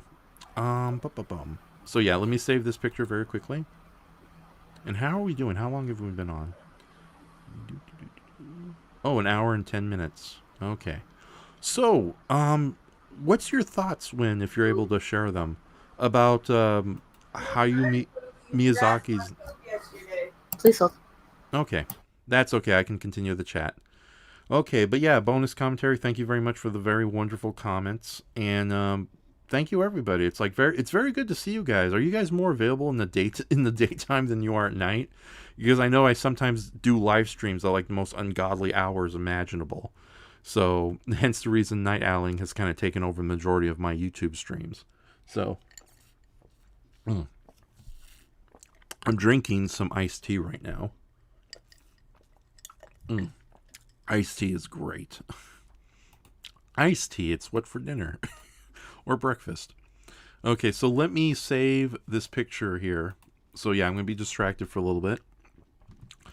Yeah, no, I was going to ask Wyn her thoughts on the upcoming Studio Ghibli movie, The Boy and a Heron. Apparently herons are real birds, but they do have sort of a mythical bent to them as far as earthly cultures go. Human history and culture goes. Okay, so let me save the sketches here. Ba-ba-bum. Yeah, I may end up posting these sketches again on my DeviantArt page, just so people know what Guardian Soloria is. Although I do eventually plan on taking the better sketch, the one above where she looks more owl-like with the perkier hair, and then turning that into a proper illustration to add into the book. But right now I need to get the main monsters done. And like I said, it's of the 115 pages I've done, there is both, what is it? There is both there is both text and illustrations going on. So hold on. September? Can't believe September is almost over.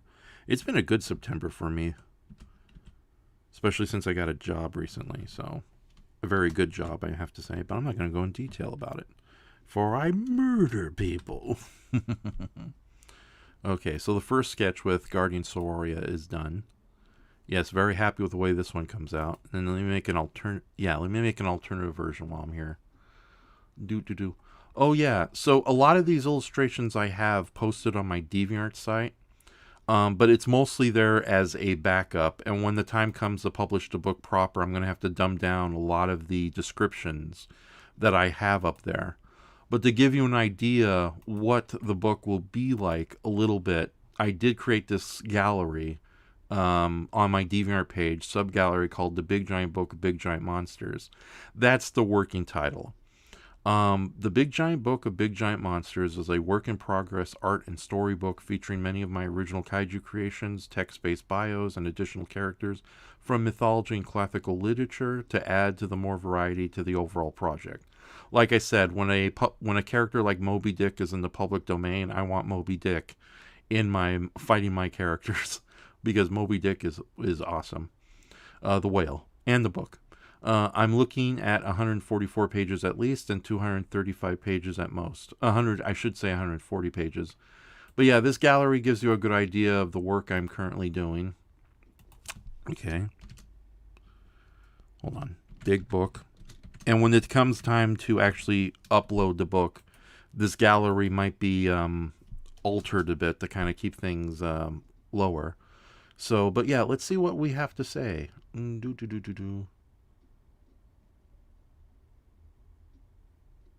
Oh yeah, it'd be nice if not all primordial otherworldly beings are scary. Oh, I assume she could go giant like a feathery ultra woman or something like that. Well, yeah, it's like I want to kind of go with like the more biblical, bizarre versions of angels. Like from what I would consider angels, like they do have these masked humanoid forms that are small, but if need be, they can form into a much bigger form. And sort of like that video game about the gun-toting witch gal with the very long legs, Bayonetta. I think angels in their true form are very bizarre looking, but unlike the very beautifully designed multi-faced armored demon-like things in that game, my version of angels would be more energy based, but I still got to consider giving them unique designs or something of that nature. So, okay, hold on. Boom, boom, boom. Put this one down here. Yeah, and I think angels would be mostly benevolent, so as opposed to other primordial beings, but not to say that all angels are created equal. There are definitely some. It's like I figured that if demons represent chaos and chaos, then angels definitely represent order. But too much chaos can be a bad thing, and too much order can be a bad thing. So the few angels that can be considered antagonistic are agents of stagnation. So yeah, so not all angels are perfect, but Guardian Sororia here, the reason she's called that is she likes to help children at times of horrific need. So yeah, she's definitely a good guy, and definitely one of the good ones. I can't believe I said that. Okay, so let me save this picture. This might be the one I'll post on DeviantArt. Then I'll read your comments in a little bit.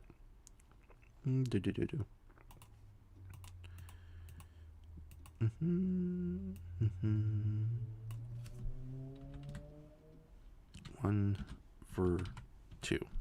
Okay. Yeah, I should post more sketches on my programs. Okay. Yeah, let me quickly read your comments. And then I'll put Witch Zadora on the chat section so you can kind of see her too. Okay, so regarding what angels... Oh yeah, we read that part. Okay, gonna go down. Hold on. Okay. Oh, I assume that she could go giant size like a feathery Ultra Woman. That would be interesting, but I can save Ultra Women style characters for another time. Bonus commentary says, Manhattan Beach, California by chance. I could see Ragna coming from those waters. So you must be drawing from real world experiences. I like to think I recognize the lay of our using the GIMP to draw. Oh yeah. Okay, I see. I'm actually using a program called Photopea, not GIMP. Although a lot of people have recommended GIMP, but Photopea, which was recommended by my friend Rosie, aka Queen Jitara, it's actually a free online service. Although I'm thinking of buying the paid version.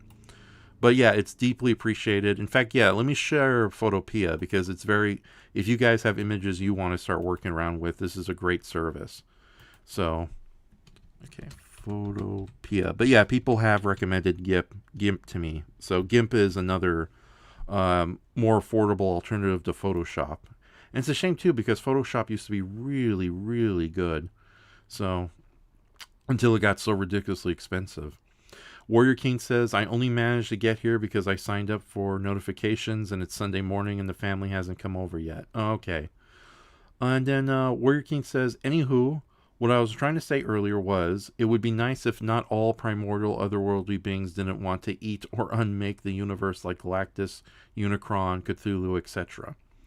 Alright, S452 feels, how do you guys feel about Del Toro's original plans for Pacific Rim 2, where the precursors are future humans in biosuits trying to reharvest past Earth resources and mind control not Elon Musk to make the web?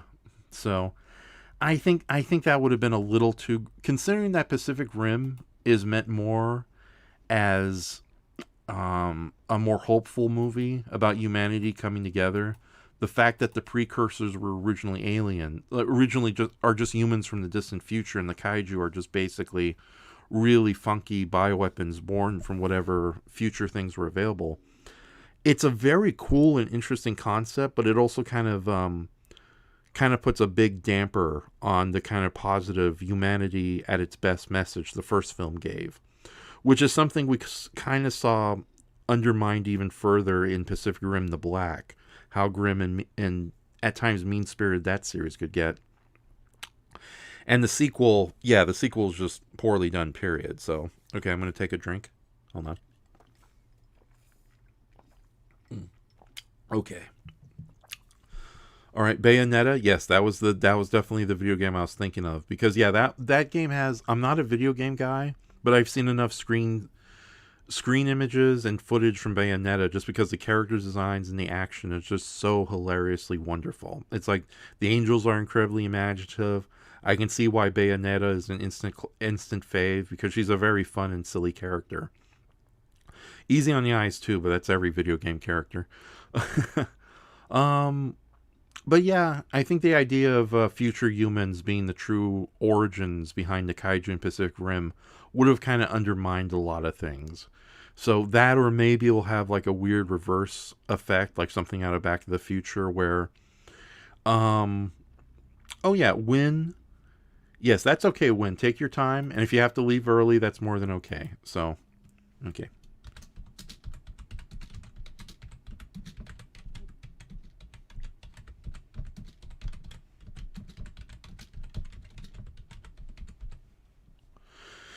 Okay. So yeah, I'm all yours. I'm probably gonna start another illustration. In fact, I'll share more. Yeah, actually, guys, here's something I think you'll get a big kick out of, since I got a lot of really cool kaiju fans in the chat. So I might be going to Son of Monster Palooza in Pasadena or Burbank. I don't know where they're gonna be holding it this year with my friend Mark. And I was trying to get a print done to sell over there. Unfortunately, it's too late to go to a proper printer. But this is one of the prints that I plan on doing. In fact, let me open the other ones. Ooh, sorry about that. I got a bit of hiccups. Yeah, let me just show you guys what I plan on printing and selling over at Monster Palooza. But we'll see what happens. I don't really do too well. Boom, boom, boom. At conventions. And by the way, bonus commentary, or Derek, as your name is, dun dun dun.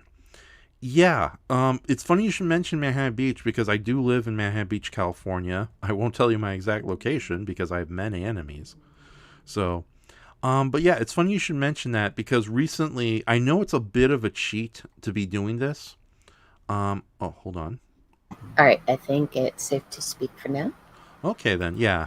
So yeah, if And you, back yeah, to your listeners. yeah, it's hello Wyn again. So yeah, no, I was just, hold on. Yeah, I'm not good at multitasking. I'm terrible at multitasking. Okay. Yeah, no, I was just saying that recently I've been kind of cheating a little bit with my artwork by incorporating real world textures and photo images to kind of add extra detail to my works. But there's nothing wrong about it when you ask permission from other people, and I just go to various beaches nearby and take like pictures of textures I need. That's how I got the texture on the sand here. The water was from a public domain image site that's used by a lot of professional artists, and the clouds are also photographs too. It's a Ooh. Yeah, yeah. Some of the clouds is photographs, but altered a bit. It's like, what is it? This here, the clouds are painted here for me, but these are photographs added with it too. So it just adds a lot better. And yeah, I'm not the best artist in the world, so I do kind of have to cheat a little bit there. But as long as you're not like ripping off images off Wikipedia and stuff of that nature, you'll be more or less okay. So Oh, yeah, obviously. yes, Anyways, you were asking me about something to do with Studio Ghibli? yes, I do. I do. Yeah, but I was just curious. What's your thoughts on the next Hayao Miyazaki movie, The Boy and the Heron? I saw the animation. It looks so good. I want it to come to theaters. I really want to see it because Studio Ghibli films have always given me fond memories, especially the ones directed by Hayao Miyazaki. The ones by his son are a little hit or miss. Like, I was probably one of the few who thought Tales of Earthsea was okay, and I loved Whispers from the Heart, though. Mm-hmm. To my understanding, the CG one, Earwig, didn't do really well with people. Oh yeah, But the yeah Secret of Yeti was great. yes I But the Hayao Miyazaki films are obviously superior. oh yeah, definitely. So there's a lot. I have HBO Max, thankfully, as opposed to those jerks over at Netflix making it possible to use other people's Netflix. What's the point of buying it for the family when you can only watch it on one TV? um, but yeah, I really got to check out some of those other Studio Ghibli films because I've not seen Ariete. Um, I know the witch movie, the Heartwig or something, Earwig, not Earwig. Yeah, I are you talking? I know there's a Studio Ponzo's that has a similar style. Marie and the Witch's Flower. I hear that is absolutely charming. Yes. Okay. Yeah. No, there's a lot of Studio Ghibli movies I haven't seen in a while. And what was the studio created after Studio Ghibli kind of unofficially closed its doors, but then a new studio rose out of it? I believe it's a Ponic because they're the one that made Marie and the Witch's Flower. Yes. Okay. And like you said, that one's. Have you seen that one? I've been meaning to. I've seen trailers and I was really enthused. I just never really got around to it. And since I still lived in Idlewild at the time and didn't really know how to drive, still don't, but working on it currently, I couldn't get to the closest movie theater to see it where it was in theaters because it was playing in Palm Springs, and that's like a 40-minute drive from Idlewild. Mm. So that's a good name for a town, Idlewild. Sounds like a place where cat boot shiners are like fighting each other. Oh, that's another good animated series I got to share. So, yeah, but no, I'm very interested to see The Boy and the Heron. Although it's like I've heard the early reviews that it's a little darker and more abstract than Hayao Miyazaki's other works. Which I don't know. I haven't seen the one where he does that. The one based on um, the airplane designer. What was that called? Oh, The Wind Rises. I've seen it. It's really good. Just be warned, it's an emotional gut punch. Mm, okay then. Because he meets and falls in love with this painter, and she's a big, and because of around the timeline it takes place, she's fighting a terminal illness that's obviously taking its toll because modern medicine was not as advanced as it is now. Mm, no, okay. So, and also there's the whole like Miyazaki is one of the best anti-filmmakers working today, so he definitely touches upon a lot of really good messages that sadly I think a lot of American filmmakers kind of dropped the ball on. So, Oh yeah. yes. It's like as much as we love Gundam, I think the universal complaint about Gundam is yeah, it would be a good anti-war story if the robot fights weren't so cool. Yeah. Oh my goodness. So, But my God, take a look at, well, it isn't Miyazaki, it's still Studio Ghibli technically. mhm. If you take a look at Graveyard of the Fireflies, you will cry because that movie does not hold back Yeah. on uh, the darker sides of warfare. Oh yeah, definitely. And it's amazing. Like it's amazing to think that was in a double feature with My Neighbor Totoro. Both films did incredibly well, but My Neighbor Totoro came second. So, oh my goodness. Yeah, Totoro is great, very, very light-hearted, Mhm. really well done. But then just bam, an RKO out of nowhere with Graveyard of the Fireflies. I cried my eyes out. Oh yeah. Yeah, it's def So yeah, I hate to say it, Graveyard of the Fireflies is one of those movies you don't exactly put on a Saturday afternoon to be happy. So- yeah, it's one of the dark ones. Another one that's kind of dark, but does have its endearing charms here and there. Princess Mononoke. oh yeah, definitely. So, oh my god. Yeah, Princess Mononoke is very good. Okay, quick question for you before I get into the comments because a lot of people are asking stuff. Big thanks everybody. It's great to have you all around here. Um okay, so a friend of mine, Kevin Dorendorf, he's a big tokusatsu expert, but he released a book called 101 Kaiju Films for Hipsters, talking about lesser known giant monster movies outside the more well known Godzilla Gamera stuff. And he put Princess Mononoke as one of his film choices because of the many giant monster elements throughout that film. Do you think that's kind of a good do you think that's kind of an honorable thing to say, so to speak, or kind of a compliment? I'd see it as a compliment because being mentioned as a kaiju isn't always necessarily a bad thing. Because there's a lot of people that like their respective kaijus from the movie genre. And, Mm-hmm. making a reference to Princess Mononoke about that, it's not too far off in some aspects because a lot of the animal gods are pretty big and uh, even when their minds aren't, it's interesting to see their point of view when their minds aren't corrupted by everything going on with the ironworks mining the forest and robbing it of its resources. Like, for a while, you have the boar god who's a voice of reason, but even then, the corruption starts taking its toll in the forest. And you got Moro, the wolf, who pretty much raised San, who people call Princess Mononoke, Mm-hmm. since she was very tiny.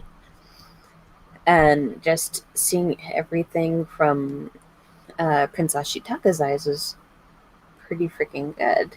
And a more kaiju element that caught my attention before like the more grueling scenes was the appearance of the forest spirit.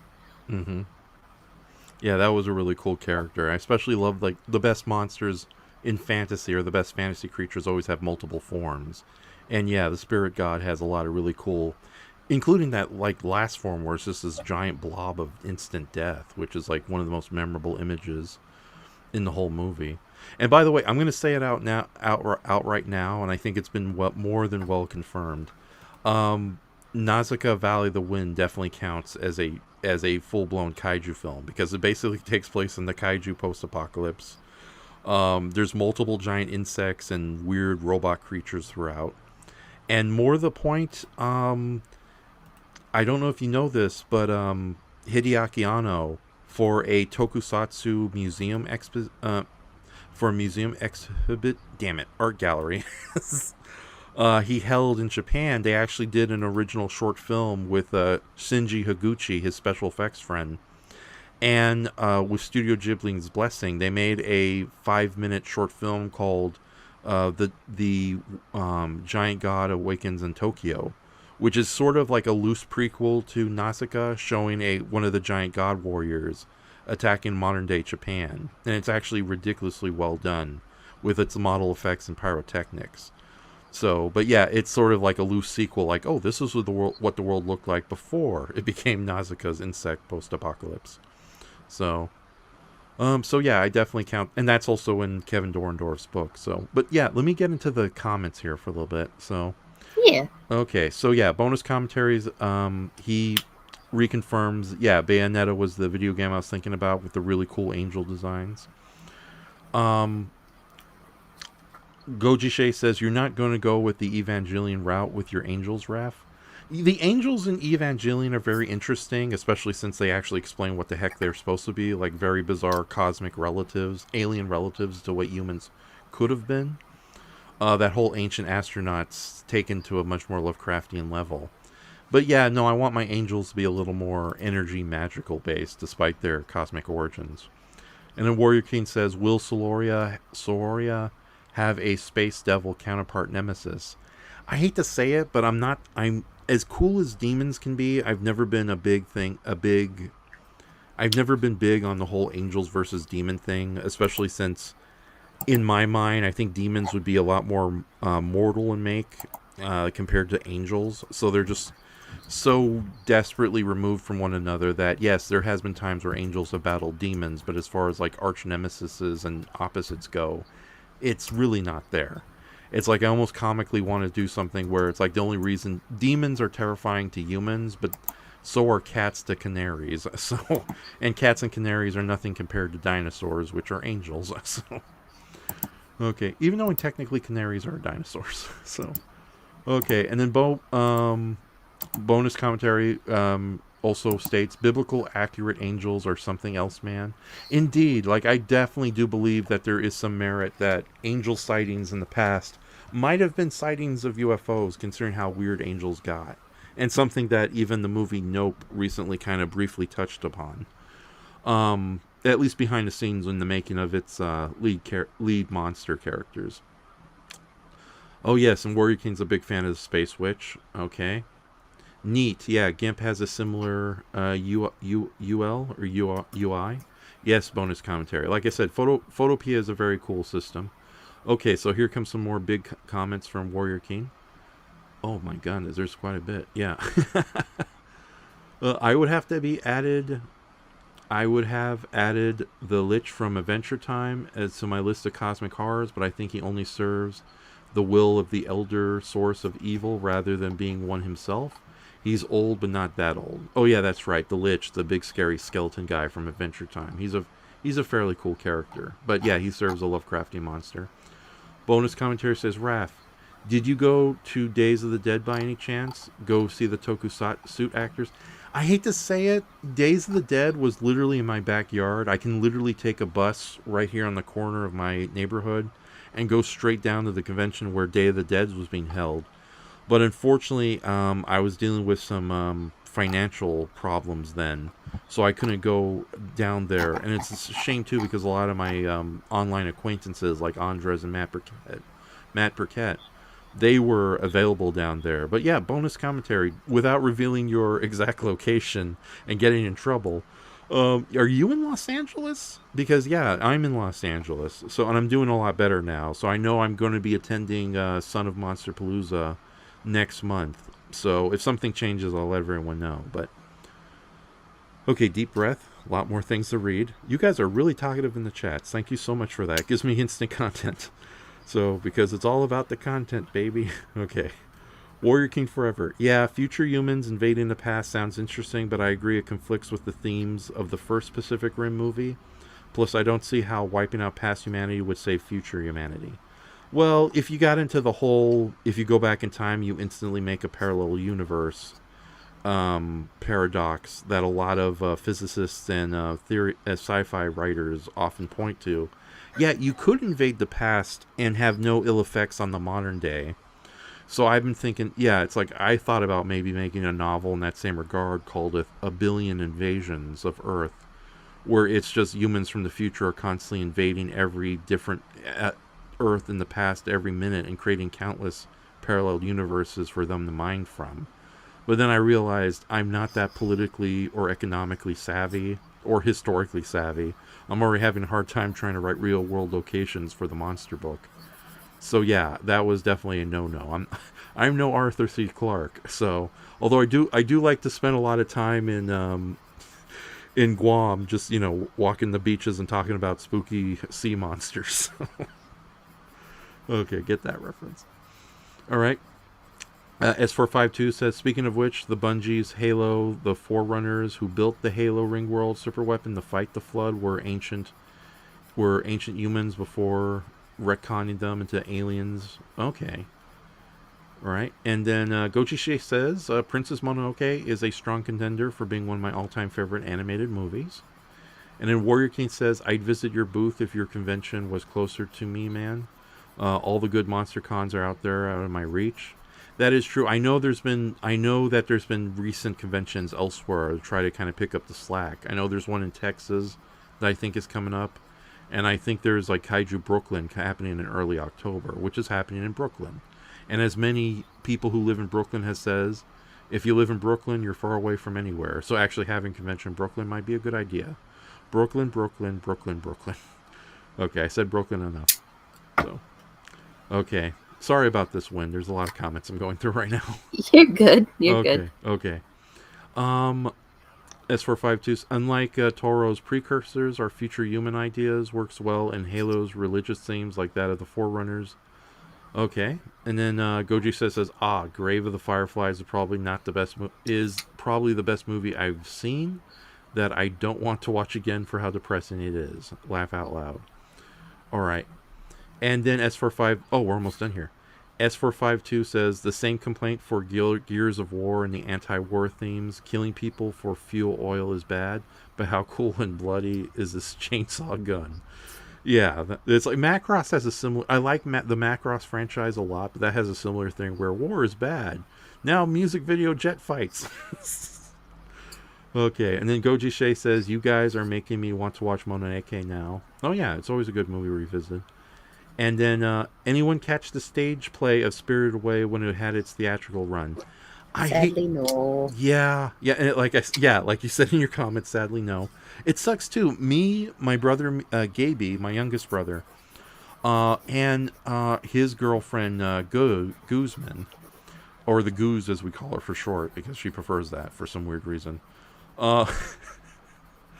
It's like, yeah, did you want to call me Bobby or can you call me the Blobster? Yeah, we really wanted to see that, but we I think we missed the date and it happened like earlier this year too. So yeah, there's no way of catching it again. And it's a shame too because yeah, it looked really good, all things considering. So that reminds me, give me a moment, ladies and gentlemen. Okay, so I'm done with the comments. How are you doing, Wyn? I'm doing all right. Okay. Just been doing a bit of sketching while we were reading through the comments. Oh, excellent. So, is there any way you can share the sketching, or if you want me to share it on screen, if you can send me a screen cap? It's it's on paper only because I didn't want to dig out my USB extender that gave me more ports to plug in said tablet. Plus, I kind of need to repurchase the program I normally use, which is Clip Art Studio. Okay. So that's okay. Yeah, but no, in the future when you come aboard, I'd be happy to share any kind of artwork if you have it saved on JPEG or whatnot. Because I have seen a lot of the sketches you've been doing, a lot of the character artwork you've been doing on Discord, and yeah, I love that you can do full body characters with ease as opposed to me. So Yeah, the only way I can really show more or less is doing them by paper, inking them with a ballpoint at the moment because I can't remember where the hell I put my microns, mm-hmm. and coloring them with these uh, $5 colored pencils that are surprisingly nice that I got at Dollar General the other day. What are the? What, do you know the brand? Let's see. I think it's on the. They're just called Art Skills. Okay. Yeah. No. I hate to say this. I'm in Los Angeles, so we have Dollar Tree. That's not the same. It's not like a Hardee's / Carl's Jr. situation where Dollar Tree and Dollar General are just the same place, different names. Oh no, they're different dollar stores because there is a Dollar Tree up in White House. Okay. Yeah, because I'm thinking of getting back into like color penciling because I've been doing everything on the computer lately, and as much as I love the effects, yeah, it'd be nice to do some like actual traditional artwork again, like the good old days. So, and one Yeah. more plug. I hate to do this. My brother Gabe, very talented writer and comedian in his own right, he has a podcast called Time Mule, where he hosts with his two friends Mike and Jason. They've been there's like multiple episodes up so far, and I just shared the Spotify playlist with over 24 episodes, including some extra episodes here and there. But yeah, since I have a lot of you guys in the chat watching right now, I highly recommend Time Mule if you guys want to like listen to something. When you guys are in the mood for listening to something, I actually made a couple episodes of Time Mule myself, based on their commentary, and even did a playlist. So I'll be sharing that in a little bit. But yeah, it's a very good series, and me and Wyn are hopefully going to be in the next episode because that's one of the sketches I'm working on. Yeah. Yes. So because hold on, let me find the Time Mule playlist. Mm-hmm. Night Owling playlist. No.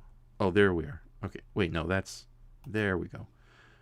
Okay, yeah, this okay, so this playlist is unlisted, so but hopefully you guys can still get it from the chat section. So hold on. Time Mule video versions.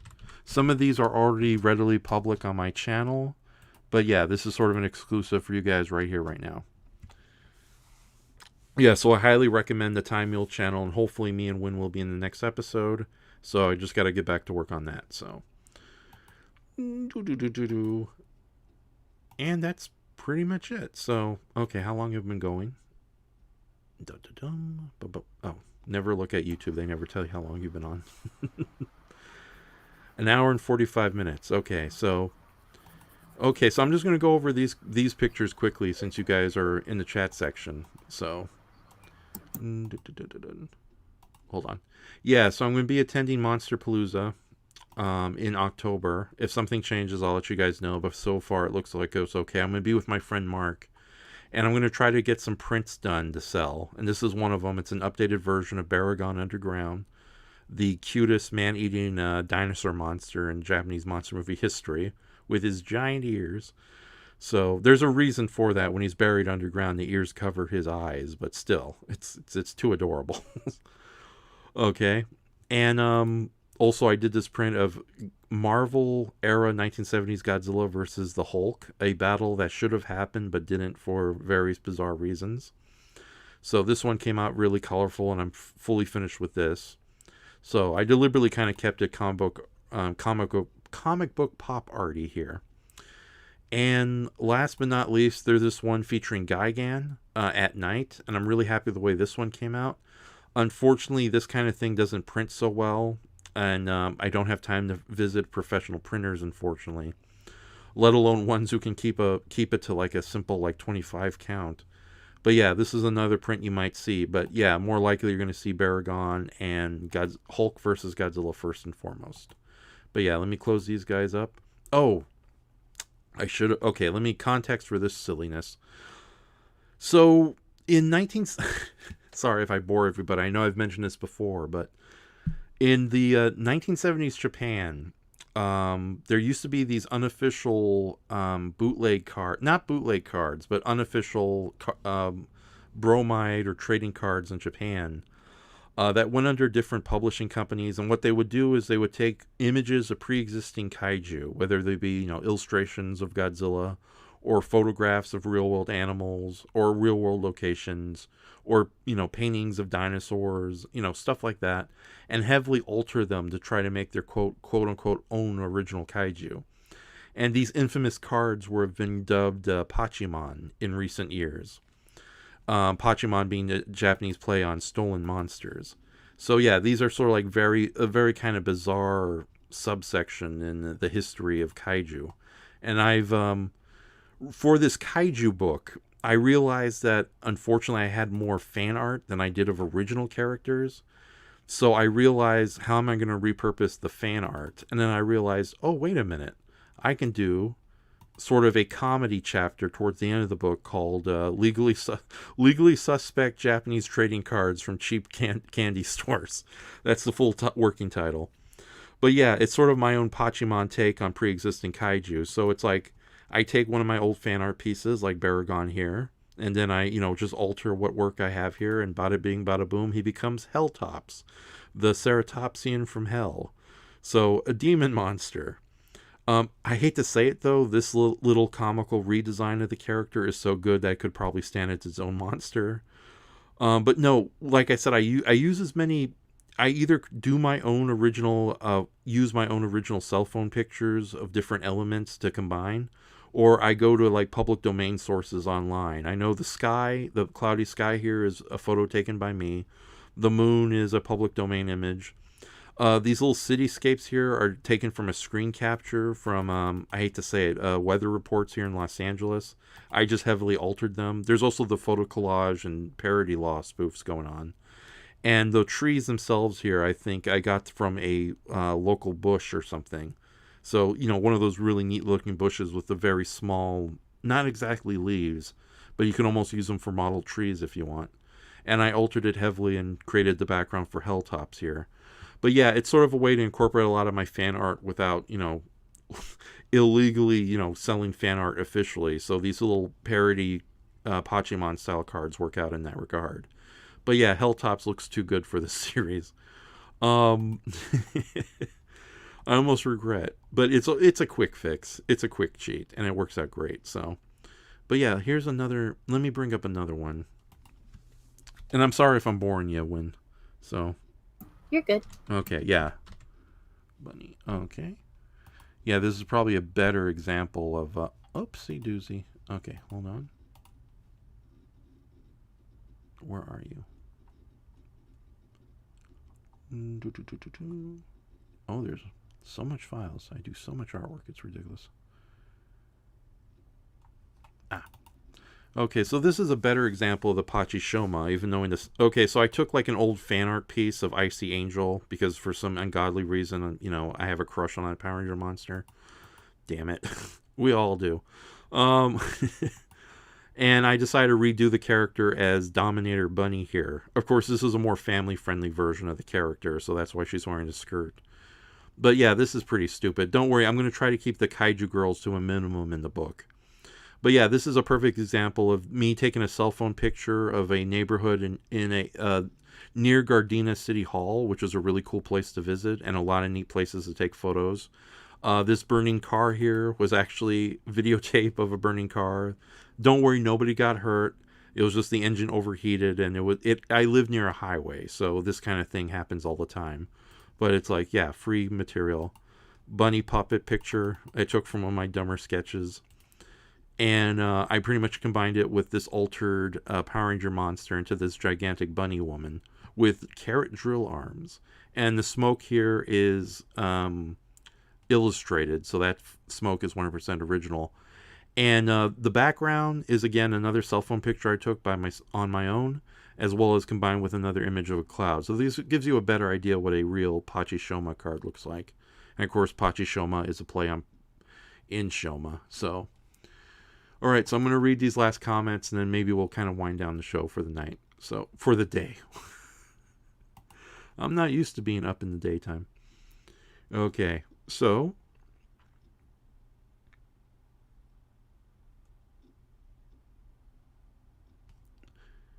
Warrior King says, no mention of Armored Trooper Votomos for its anti-war mecha action anime. For shame. That's actually a very good series, but I tend to forget about it quite a bit. So, but I do like how that series kind of deals with a more, not exactly more mundane, but a more nonchalant take on futuristic warfare. So, all right. And Goji says, anytime Baragon can get more recognition is good with me. And then Warrior King says, Shay said that. And then Warrior King says, Helltops definitely can work as his own monster. Guardian Sora versus Helltops. Make it happen. Maybe. Okay. There may be a section of book where it's just random illustrations of these various characters fighting. And then Bonus Commentary says, clever use of mixed media. Thank you very much, Bonus Commentary. That means a lot. And it also means a lot to see you. It's always a treat to see you in any of the kaiju chats.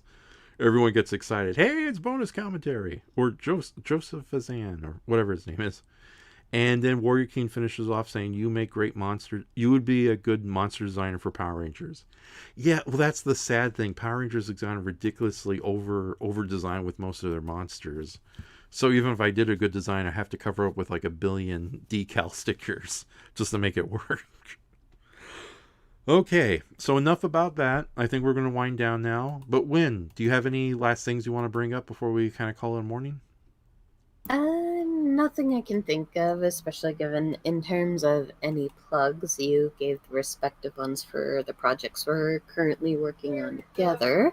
Mm-hmm. But it was nice to be back on the Brace Your Eyes, and maybe in the near future I can join in a night owling or another future video. Oh yeah, definitely, because we're thinking, me and Brayton are thinking of doing a live watch of Big Trouble in Little China. So if you're available for that, we'll let you know.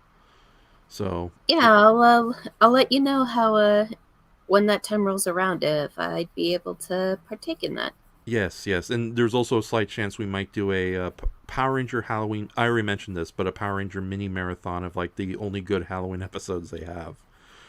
So, because there's the Pumpkin Rapper, Frankenstein Monster, the Pumpkin Rapper Returns, and it came from Angel Grove, aka the weird one where it's a Wizard of Oz spoof in the last 2 minutes. With that said, though, yeah, thank you very much for joining me, Wyn. This was a lot of fun. And I'll try to talk to you some more after the show's over. But yeah, I kind of want to just keep this 2 hours, especially since I got some weekend chores I want to take care of. But yeah, guys, thank you so much for joining me. This has been very fun. Bonus Commentary laughs. He says, "You sir always seems to get the red carpet treatment each and every time I see you. So the feeling is mutual." Really, I know people love me, but at the same time, I get the feeling I'm like, oh, it's Wacky Raph from the hills. He's come to visit us. How you doing, everybody? It's Wacky Raffy.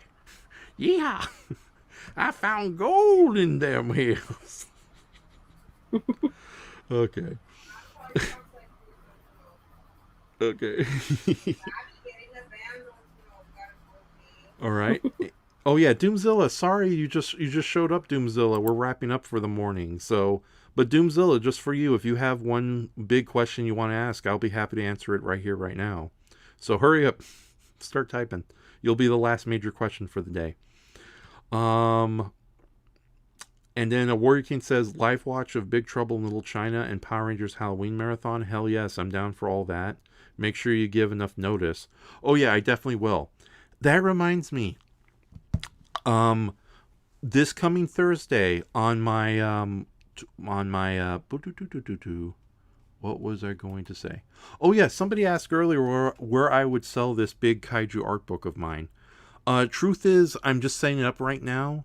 But when it is done, I'll let you guys know. Right now, the sane thing to do would be to go over to Amazon since they're pretty good about digital and physical printing.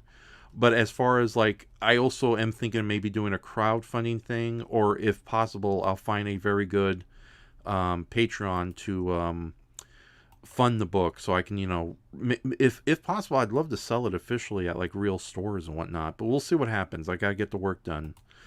But anyways, I'm going to let you guys know that this Thursday I'm going to be doing a double feature, just a simple live watch and art stream on my Twitch channel, featuring. It's a part of 1% Weird, but I decided to move it from a Friday to a Thursday, and it's going to be called Wacky Racing, which is going to be a double feature of the 2012 anime science fiction action comedy Red Line, which is about a car race on another alien world, and followed up by the lesser-known 1970s racing comedy The Gumball Rally, which is sort of historically a precursor to the Cannonball Run films, with Raul Julia in one of his earlier roles as a very charming Italian heartthrob, so to speak. But they're both very fun movies. We'll start with Red Line because it's the sillier one.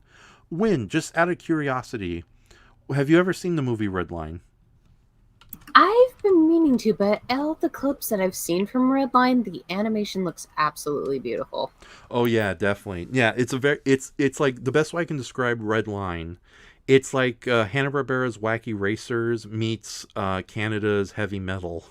Those two films mixed together, although definitely a lot more. It's just a very fun visual movie. Probably not so much in intelligent substance, so to speak. It does have kind of an anime punk attitude toward aesthetic towards it, but it's a very entertaining movie in my opinion, and I really do want to share it with a lot of people. And that is happening Thursday. I'll be making a commercial for it for tomorrow, and that's going to happen Thursday night, possibly around 8 o'clock my time, which will be 10 o'clock in Central Time, where Wyn is located, or Eastern, where Warrior King is located. That will be roughly 11 o'clock at night. But we'll see how that one goes. Night of the Hunt approaches. Be ready, says Doomzilla. This will be my first time watching Red Lines, says Goji Shay. I hope you enjoy it, and if possible, stick around for the Gumball Rally. Not as exciting as Red Line, but a very kind of charming little movie in its own right. And plus, it's young Raul Julia. What's wrong with that? And then Warrior King Forever says, I'm already. Oh, wait a minute. Hold on. Oh, there's this little. Oh my goodness, I got little icons I can add to everything. Okay, you get a heart, and you get a heart. Okay. He says, I've already decorated the inside of my house for Halloween. Can't do the yard yet because it's raining. Oh, yeah. And haven't seen Red Line yet, so I'll try to catch it. Yeah, so I hope to see you guys Thursday. So, and Wyn, if you're free, I'll let you know if you want to come along. So, I see Warrior King. I hope you enjoy this year's Halloween season. Oh, yeah, I definitely will. I had a really good September. And so... yeah, so I think we'll just finish up here because I do kind of want to keep this at under the 2 hour mark. But Wyn, thank you again for joining us. Always a pleasure to have you around. And it's nice that I'm sorry I kind of did way too much like, oh, yeah, look at what I'm doing, blah, blah, blah. No worries, it's your live stream, but thank you for having me. Yes. Okay. Yes, and thank you for coming aboard. This was a lot of fun. So, Warrior King says, Raul, Julie, you mean the live action M. Bison? Of course. And of course, he was Gomez Adams. Yes, Gomez Adams. But of course, his greatest film work is Henry Finkel in the science fiction dud from the 1980s, overdrawn at the memory bank. So, oh my god, you've never seen that movie, Wyn? It's a very bizarre movie. It's like The Matrix if The Matrix was done on a PBS budget with an equally bad writing in the 1980s. Oh dear. Yeah, so I know Mystery Science Theater famously made an episode of it, and of course the Raul Julia jokes were all over the place. So, yeah, and Raul Julia. Okay, so I'll end the night just by quickly end the day by quickly stating who the heck Okay, so Overdrawn in the Memory Bank takes place in the future. complete with like weird glossary terms all over the place. Where Henry Finkel is this bored um,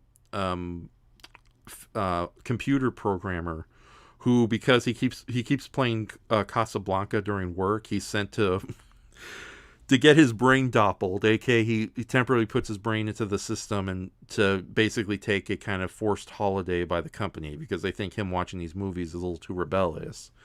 Unfortunately, due to some weird sci-fi mumbo jumbo mix-up, he gets lost in the computer world and it starts to screw over the company. So the company tries to kill him inside the computer world, and he's constantly having like his safe space inside this artificial computer reality is a recreation of Casablanca, complete with Raul Julia playing a version of Humphrey Bogart's character. So, like I said, it's like The Matrix if it was done on a PBS budget back in 1985. Usually this would be a part where you say, "Oh dear." Okay, but yeah, that's Oh, most definitely. Oh dear. yeah. That I was in. I was just barely born in '85. Okay.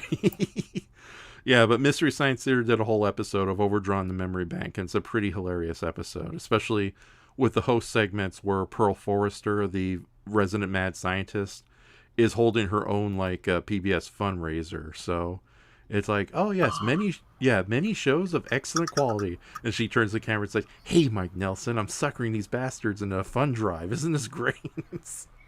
I I loved Pearl. She was just so endearingly charming in her own eccentric villainous way. Oh yeah, definitely. Yeah, I think Pearl Forrester. Yeah, the actress who plays Pearl Forrester is so good at just that kind of witty meanness, I should say. And she had great chemistry with all the different people in that show too. So, but yeah, I think as much as I love Dr. Forrester and TV's Frank, I think Pearl Forrester is probably the best villain who's ever shown up on the show. So, and it's Yeah, and no hate to Felicia Day, but in terms of the villainesses in that franchise, no one can outdo Pearl. yes, indeed. So now I hate to. Okay, this is probably the last question I ask you, Wyn. But if you were a Mystery Science Theater villain, like a fan production, sort of like with that one weirdo who dressed up in a red cape and called himself a wizard, what what would your supervillain mad scientist persona be? Just like a fun hypothetical. I'm honestly not sure. Though I will say I do love the appearances from the Crimson Weirdo. I even when sending one of our Discord friends his birthday thing, I even had Wyn the elf herself go, "Hi, big fan. Plus, your music kind of saved me from stabbing the Crimson Weirdo because he kept playing the same polka funk song on repeat." Okay. So yeah, with that says, yeah, okay, so let me read the comments. Sorry about that, guys. I'm so awkward. Okay, stop sharing. Oh, what's this? Okay, so again, Wyn, thank you for joining us. And let me read these last couple of comments. Happy Halloween to you too, Doomzilla, and to all of you. Remember to leave your jack-o'-lanterns lit until midnight, or Sam will visit you. Okay. I will be hunting with Sam, says Doomzilla. Goji says, as I got my own Sam, I'll be hunting with my best friend in real life, hopeful future girlfriend. Oh, that's sweet, Goji Shay. Bonus commentary says, I just got my backer kit for kickstarting season 13. I have so much stuff. Good luck, Goji Shay, and the scythe will be with you. Goji Shay says, thank you very much, Warrior King. She's okay, awesome. Da-da. Okay, I think we're good there. All right, let me, okay, so I'm going to play something silly just to end the night. Nothing major. It's the only thing I think could be found public domain, but yeah, hold on. So yeah, let me, oh.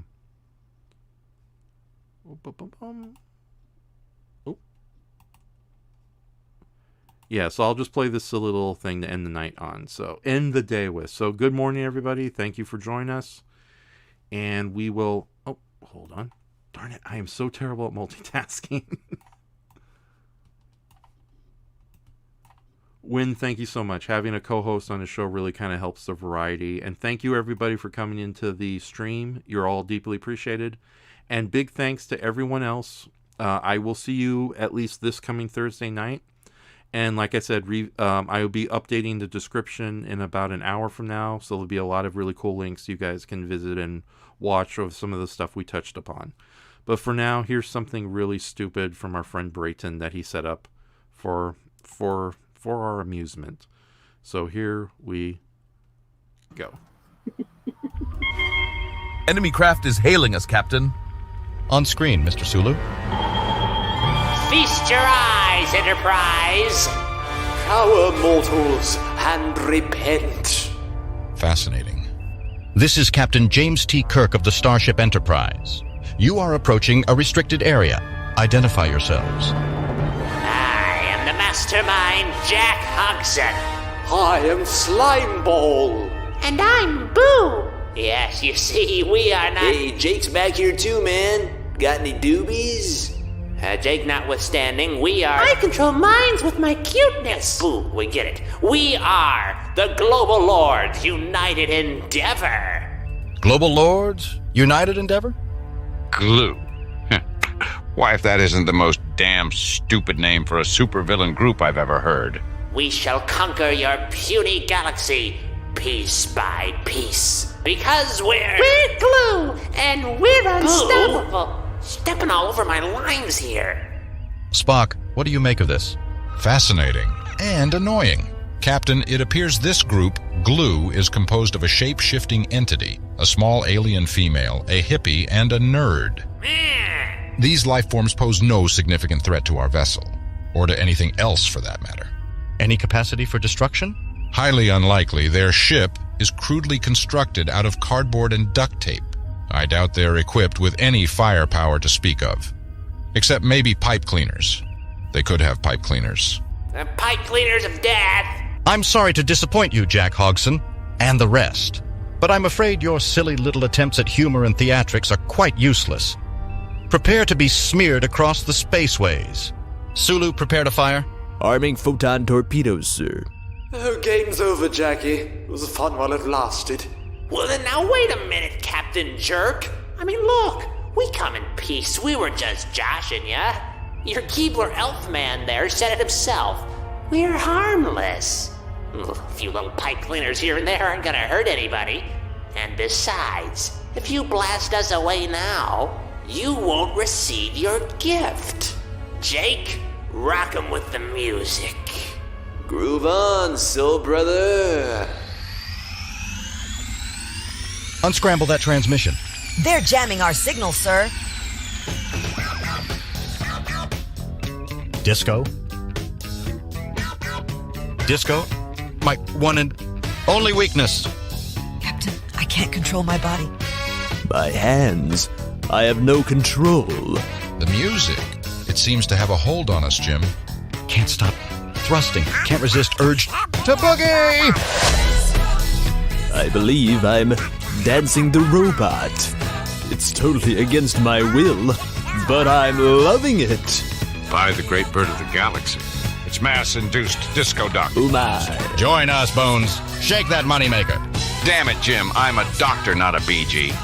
You mustn't resist the boogie of the beat, Doctor. It is logical. Logical in your damn Vulcan mind, Spock. I'm going back to sickbay to get my tools. I'll do the fan dance, Doctor. Mr. Scott, how's the party in the engineering room? I'm giving it all I got, Captain. I'm twerking my ass off. Do the butt. Feel like I'm gonna be sick. What on earth are you morons doing? Stop dancing. Everybody cut it out. This wasn't in my script. We have no script, but we must dance. My script, my beautiful script, pulverized once again. My total incompetence. Come on, Harlan, take a chill pill. Embrace the love. Love? You want love, Shatner? I'll show you love. No, wait. Harlan put the baseball bat down. Well, that's expensive Starfleet equipment.